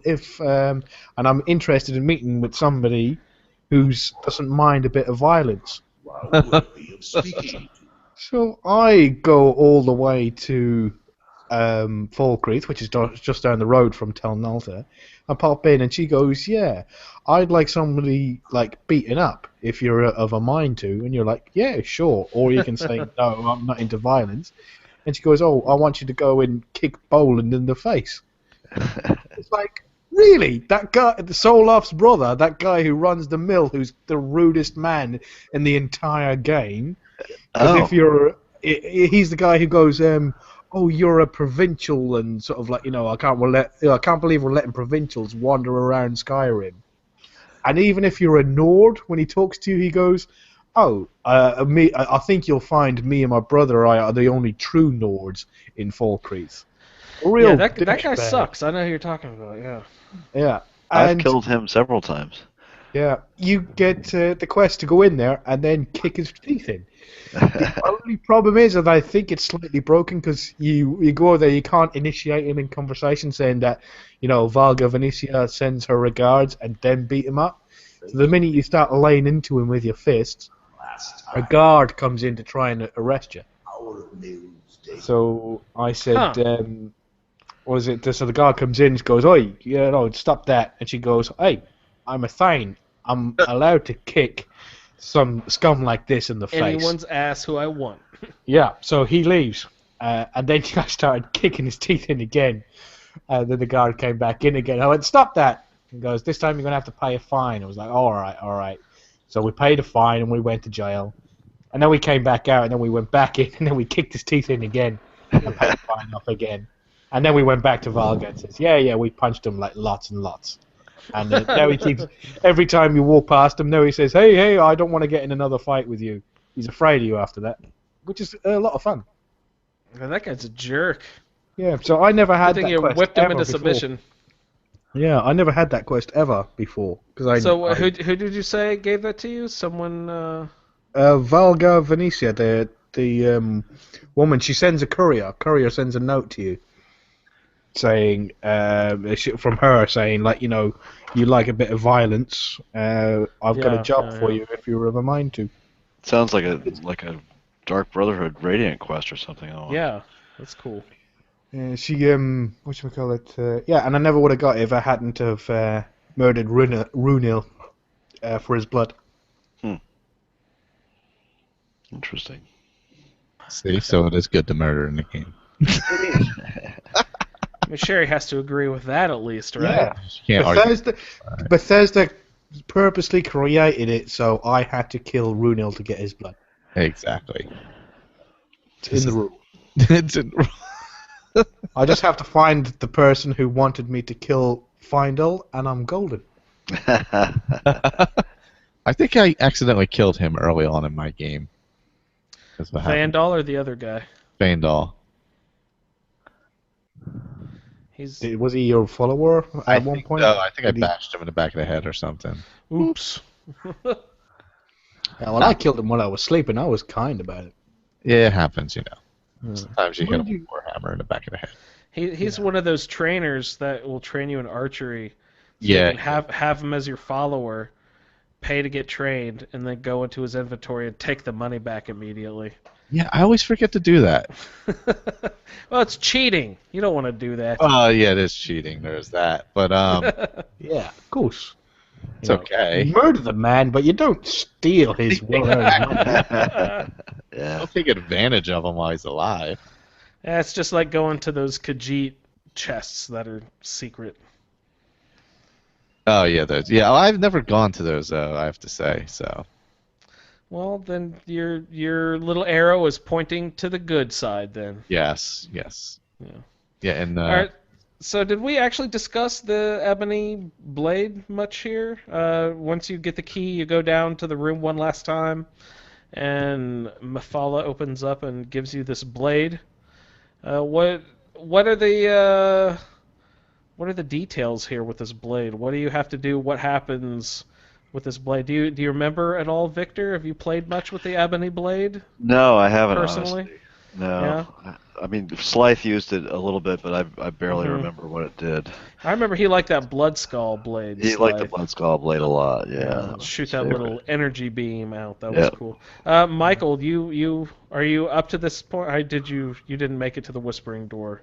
Oh yeah, I did. Yeah, did you? Okay, you Oh, did. Okay. on right now playing through? No, but earlier, yeah. I have it. I used it against enemies. I haven't used it against a friendly NPC yet. So Yeah. So describe to me what is the friendly NPC aspect of the sword? that's how you upgrade the weapon, isn't it?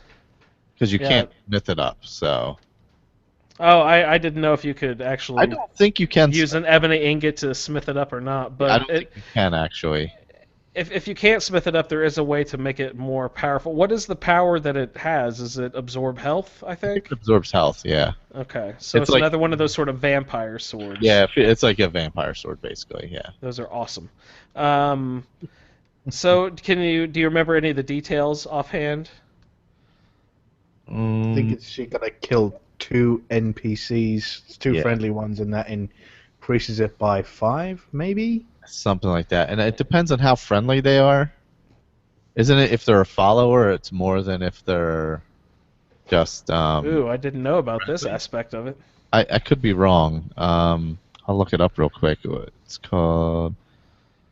What's it called? The Ebony Blade. Ebony blade. Yeah, but it basically asks you to murder 10 friends. So I guess people who you helped in the past in the game. It maxes out after 10 people. Whatever we discover the power to be, if it's 4 or 5 points per how many ever deaths. It's a total of 10 people, and it'll max out at 30 points above the original value when you've got it. So absorb health, and it'll max out at plus 30. Yeah, and you cannot temper it. So It cannot be tempered with an ebony ingot. Okay. And can you guys rattle off? Do you have any people who are obvious choices, good choices, people who you may have helped but still for some reason deserve to die?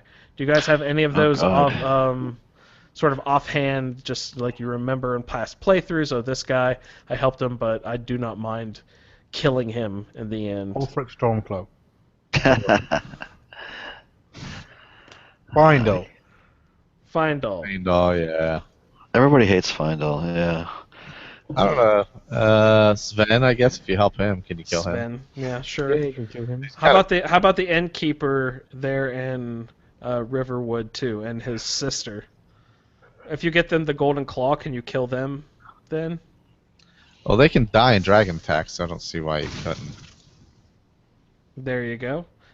But be sure to kill Fandal or Sven after you've played them through Camilla's little game. Yeah, otherwise. Yeah, for sure. And then kill them all!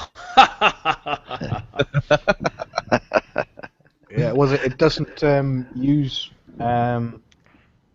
it doesn't need recharging with soul gems. No, Oh, it doesn't. Oh, Nice. Right. Oh, that's nice. Do all the Daedric gear need recharged with soul gems? I think Some so. of them do. Yeah. Yeah, okay. The ones that are weapons. But this one does not. That's interesting. That's Well, cool. Yeah, that might be the only one like that, right?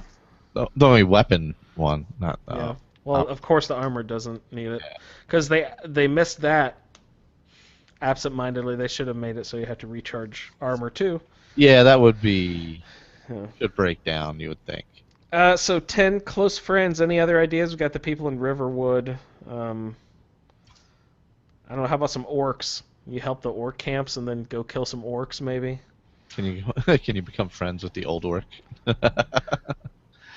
Yeah. That would be helpful. Kill 2 birds with one stone. Yeah, So really. here, if you do the Chief of Thirst Hall, you get all the Reeklings. 7 of them become. Kill them, yeah. Kill them. Orc strongholds doing the Forge Master's fingers. The skull, they're really annoying, so it would be nice to kill them. Yeah. Screw the skull. The It's Greybeard. terrible. Can you kill the Greybeard? Can you kill Esbern? Well, we need to have Sherry write in and say who she would like to kill most Who should for we kill zero reason. So Sherry, you get to write it and vote. Who gets to die next? Oh, you can kill your horse. Does that count? Yeah.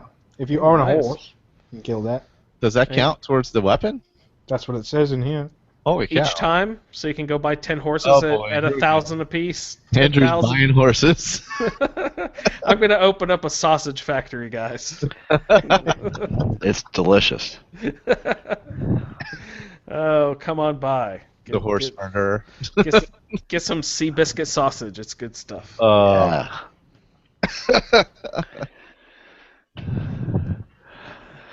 Oh, What else can you kill? Anything else cool like that, or if you're on the UESP besides horses? It doesn't say. It just says goes up to a horse. Can you That's kill? awesome. Was he can kill beggars after giving them a single gold? Oh, nice. Fantastic. That seems like the worst possible way to use. Yeah. Really. Yes, give me the gift of charity. Here, have my And- sword. I have the gift of charity, and you have the gift of death. That's right. Oh, I'll guarantee you'll never go hungry again. That's right. And here's why. the worst possible way to use it. So funny. That's good. That's good stuff. Yeah. Well, so I've That's got a one lot that of good Michael stuff. will love. what's that? Go ahead. Madanac and his followers during No One Escapes Sidna Mine. Oh, because they're your friends then. That's right. Yeah. Can you Oh, kill like 4 or 5 of them then? Wait, at but how do you least? how do you have the blade on you then? No, after you've done the quest. Oh, that's right. After you can Because go. out. you help them escape. They go they back to they the all go cave. to. I thought they went to a different cave. They do, yeah. But then you go and and then you walk into that cave where they Yeah. all are, and then you kill them all. Yeah, it's a good It idea. was really weird the first time I walked in there after helping Madanak out because I was like expecting all these Forsworn to attack me, but they were just walking around. I had no idea what was going on, and then when we were talking about quests later on, I was like, oh, those must have been the Forsworn that I helped out in the cave, and then for some reason they're the only few Forsworn that wouldn't attack me on sight. But yeah, that'd be awesome. Help those people out, and then Yeah, because you can get 6 of them together at once. Yeah, was it one time when I was I was doing the Molag Bal quest, and you know the guy Wolfirth or whatever his name is? Or, no, he's the guy from Windhelm. Whatever the guy is that you have to murder with the mace. Oh, Yeah. The guy, guy in the the house. jar. Yeah, he was inside that cave, and I had already done the Madneck quest, and then sided with them. So I just sauntered into the cave and went, "Oh, I'm taking this guy. All right, see you guys." And then I let him go, so I didn't have to kill anybody. Oh, nice. Sherry would like that. Yeah, See, I we're let them coming all. up with all kinds of good options. Well, what else do we have, guys? Did you get into any other interesting side quests and all that? Oh God. No, I've got a quest to kill a random vampire. That's like Oh, I have to do that too. Yeah. yeah. Was it? It's given to us by the guy in Volkar Keep because Yeah. he's like but I haven't done any of them. I haven't done any of the side quests with him.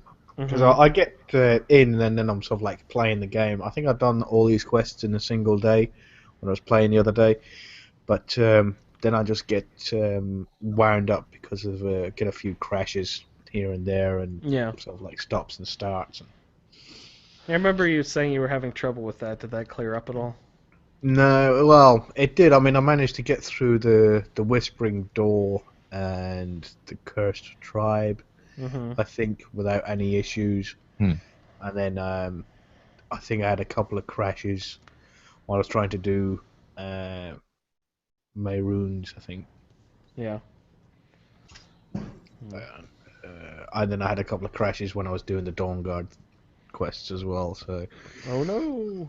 yeah, then the last quest I did is when we just finished and went into the Soul Cairn, and then I just saved it and stopped there. So I couldn't Yeah. really carry on doing any quests because next lined up is the Soul Cairn. Mm-hmm. Yeah, I'm excited to jump back into that Soul Cairn. I had a couple of weird things happen.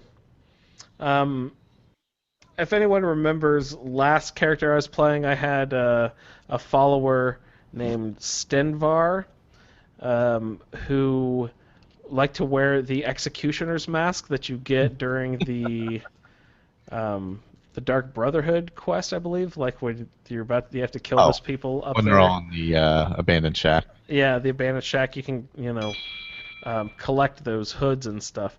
So he had a hood on. But I gave him some piece of clothing or armor that was a little bit wonky. So if you had it equipped on him, it would make him appear as if he was nude.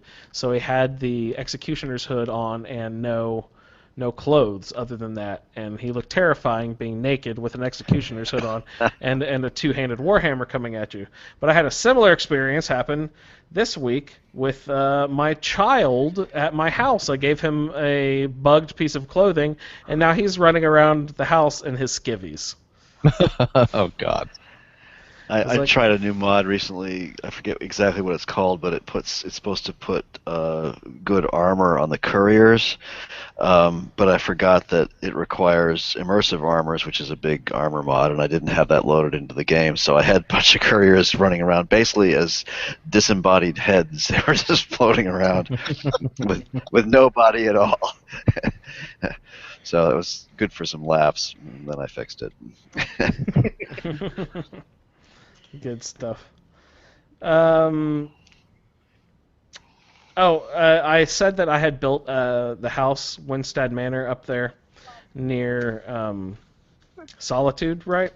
And I thought it was really cool how I built the small house and did all the furnishing for it so that everything was crammed into that little house in the front, and then I built the rest of the house and left everything completely bare. So it looked really weird to walk into this house where it was fully furnished in the front room, but then you walk through the whole house and it was completely empty. I just thought that looked really cool and just really strange to have the fireplace and everything crammed into that front little room. And then one time I came back to the house just to unload a bunch of stuff and talk to the wife and say hi to the kids and stuff, and they had rearranged everything in the house automatically. The game had taken stuff and redistributed. It was the same amount of stuff and redistributed it evenly throughout the house. So you go upstairs to that spot where there's supposed to be a bedroom, and it's like one small chest sitting in there. And then you go to the other room in the back, and it's like one barrel. But that it was all the same stuff that was in that front room. I just thought it was weird that the game decided that you cannot decorate like this, you crazy person. We have to distribute all these items all across your house, dummy. That is weird. Yeah. You can just fill all the rooms with cheese. Yeah. Yes. I got a frost troll now. I know that you have to get leveled up enough to go through your trolls for the Dawnguard. I was getting brown trolls for a while, but I just got a frost troll. And you can have those in tow along with Serana. So that's nice to do. And I have Serana sort of as a permanent follower now, but as I learned, you can now leave her places. Yes, you can. I might try to do that at some point. I did do the side quest of bolstering the ranks where you have to go rescue someone named Florentius from the charmed vigilance. So these vigilance of Stendar that I guess were sort of brainwashed or something. I don't even remember. But they were coming after me, so I killed them and collected all their stuff. Rescued Florentius, and that's basically just another person to add to the Dawnguard ranks to help out. I had a question for Victor. You say you get attacked now when you have bounties going into these different towns around Skyrim. If you, since they can see like you're a vampire by your eyes, or I don't know, smell the blood on your breath or something maybe. if you've been to Whiterun before and killed a Whiterun guard and taken his armor and shield and everything, and then go back while wearing that armor, does that provide you any stealth points at all, or can they still smell it on you automatically?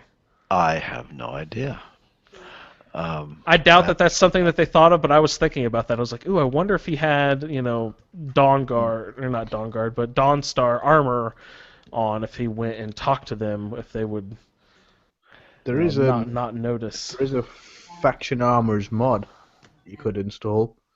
If you're wearing that particular faction's armor, they won't attack you, like Force Ward and stuff like that. Mm-hmm.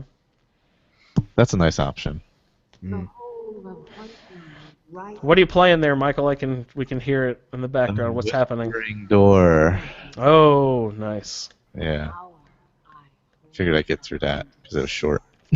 Power. Okay. I was, how I've been wanting to use some of my Daedric items that we're collecting, so I was using Mehrunes Razor and wearing the Mythic Dawn robes. The shoes I had, fortified with sneak, and the armor. It wasn't the armor, the robes. I put some magicka buffs on it, and I just liked using Mehrunes Razor running around. Now I just collected the Volendrung though, so I'm excited to use that for a little bit too, because I've been getting into two-handed a little more, trying to not just level up my 3, but go on a little more of an even level, so you don't over-level your character and feel super weak in other areas. Sorry, my network dropped out there. Well, we were asking you to do a bunch of stuff. Yeah, dude. Thank you, DSL. So. No, I was just going on and on and on about nothing. And my wife is super sassy. She's the Nirnroot farmer. We moved her up to Winstead Manor, but every time I ask her to cook a meal, she gives me a rash of shit before before she gives me the meal. And she's like, I should be asking you the same thing to cook me a meal, you jerk. But here you go anyway, and you better not ask for another one until tomorrow. She always gives me lots of crap. I just thought that was funny. I adopted a couple of kids. That poor boy from the Solitude stables who had to sleep out with the horses and outside. Oh, and Breton. Oh, well, there we go. Hello, Bretons. And Blaze, isn't he? Blaze, yes. I thought he sounded like American. What are those guys called? Damn, I forgot what they're called. There's Nitro and Blaze and Gladiators. American Gladiators. Yes, exactly. Thank you. Sorry, brain fart. So I got Blaze, and I also adopted a daughter, the flower girl in Windhelm. Sophie. I picked the two kids who had to sleep out. I picked the two kids who had to sleep outside and decided to let them sleep inside. So Nice. that's what I've been doing with my spare time. You guys have anything else? Not I. Have you talked to Florentius much? After getting him from the Dawnguard? No, I just rescued him, and he said he would meet me back there. I haven't gone back to talk to him. Why? What should I look out for? He's got some cool spells, and he has some quests for you. Nice. Well, I will go check out Florentius for some spare stuff. It does. Yep. Nice. I'm excited to go talk to him then. Thanks for pointing that out. And That'll he's be a sort of like my fantastic extra character side as well. stuff. Yeah? Can he be a follower or anything? Listen to all the stuff he says. Make sure you have the volume turned up when you're talking to him.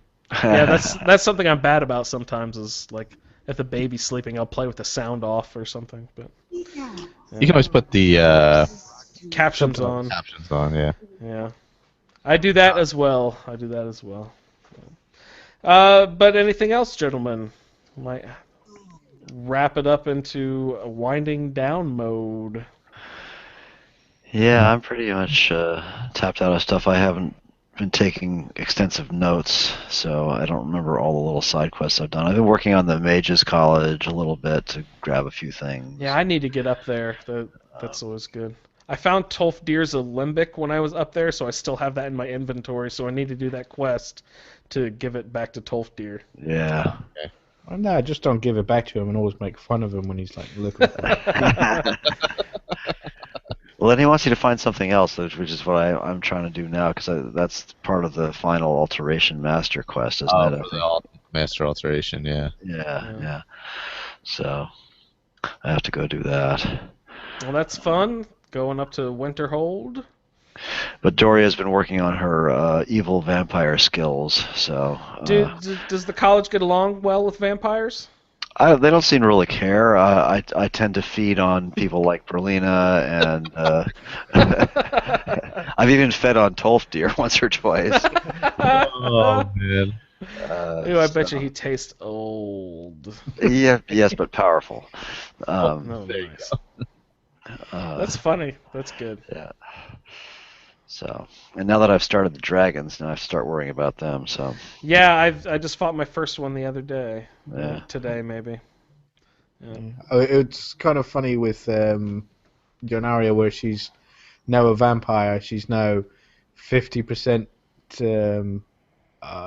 was susceptible to fire.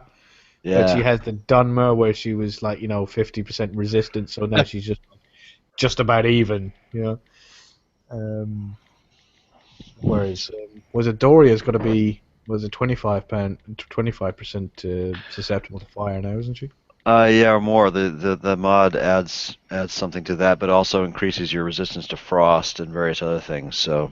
Yeah. Well, on yeah, Dead was it 25 or 50% resist to frost anyway? I think. All on Yeah. Yep. So I'm wearing some buffs and for fire resistance, but yeah, I got to watch out for dragons now, so that's going to be difficult. But I've also run into a couple of little bugs with this mod that I'm using. I picked up what looked like it was going to be a really nice perk through the mod, and it just sort of disappeared, and it never activated. So. That's a bit of a drag. But. I did want to ask you, have you seen Ordinator? What's that? New perk overhaul? No, I have not. Is it getting good reviews? I've never heard of it. Oh, I just lost Colin. Oh no. Oh, that's fair. Poor Colin. Oh, he went away.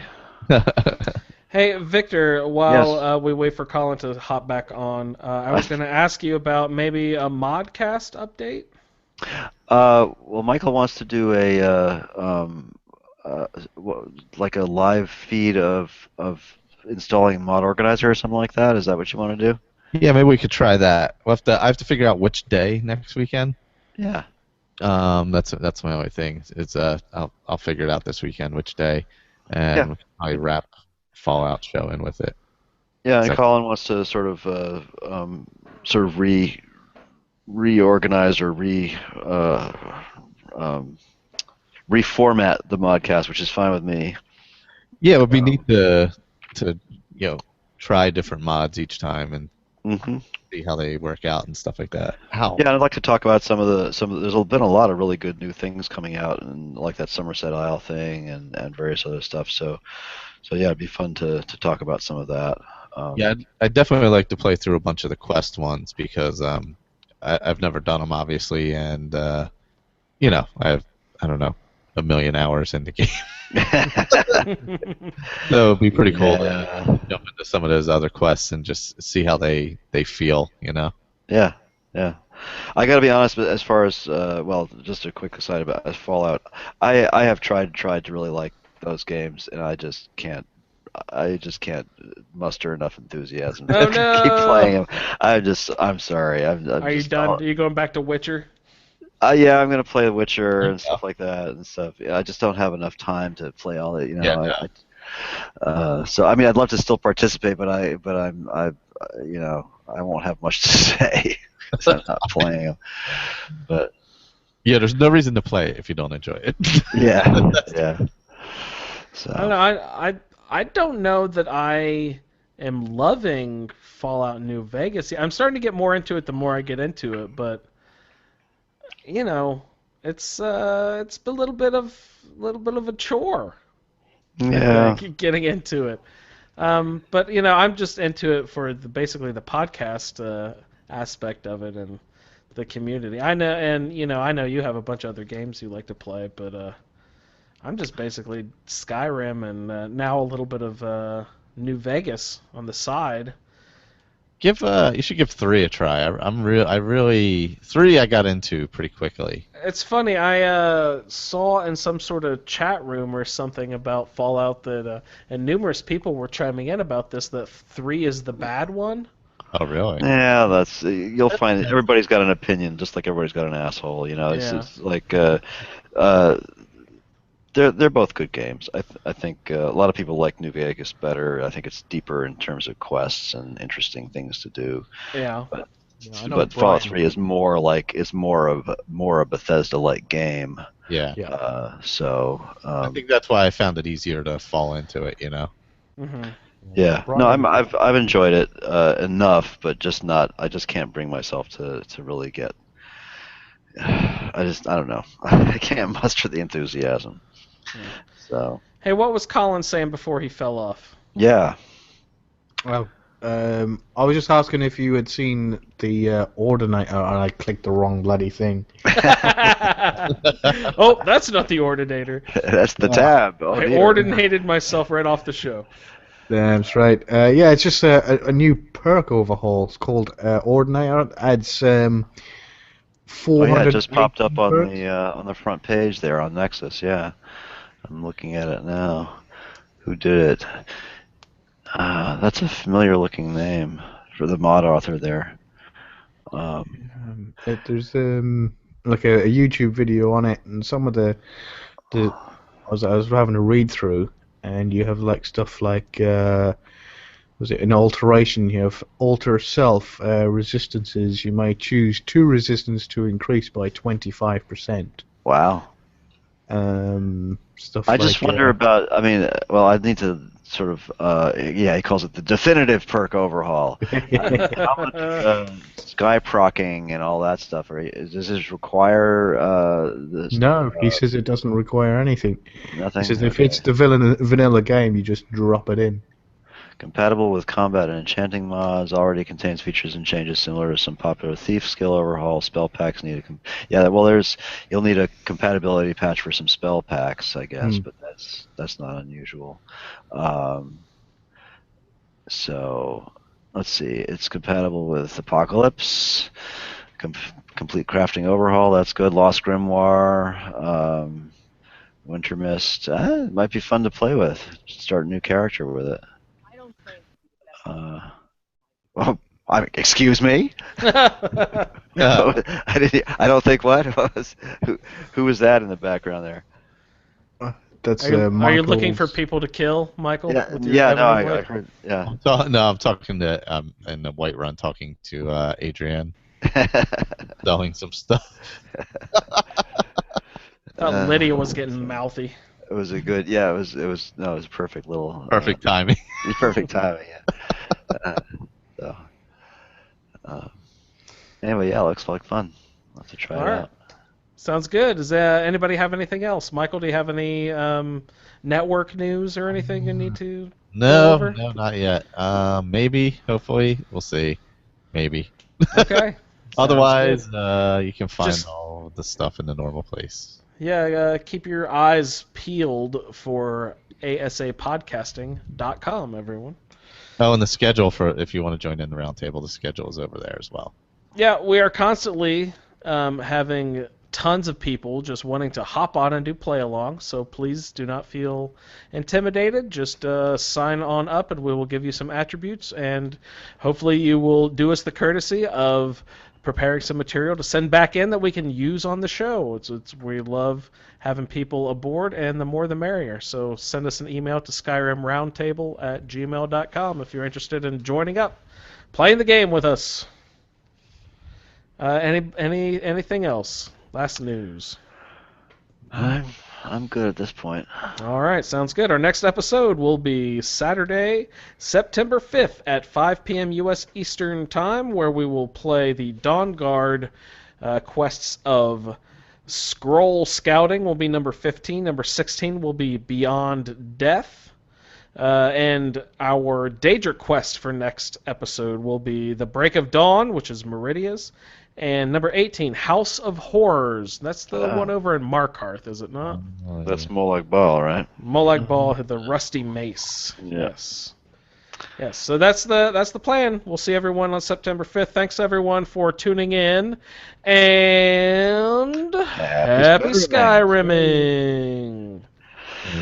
Dave. All right. Oh, there we go. Thanks everyone on all the live feeds, wherever Yes. you are, If you're still there. Twitch and YouTube Yeah, and people everything. gone in and out. Cool. Alrighty. Back to I'm baffled 8 people would watch this. they weren't there the whole time, but people have, Yeah, that's crazy. through. Twitch is pretty cool. I've watched a lot of Twitch. So. Oh, and that was I think I've watched a couple of Twitch casts. Is that what they're called? Yeah, is the Dota Championship still going on, or is that over now? It was just recent.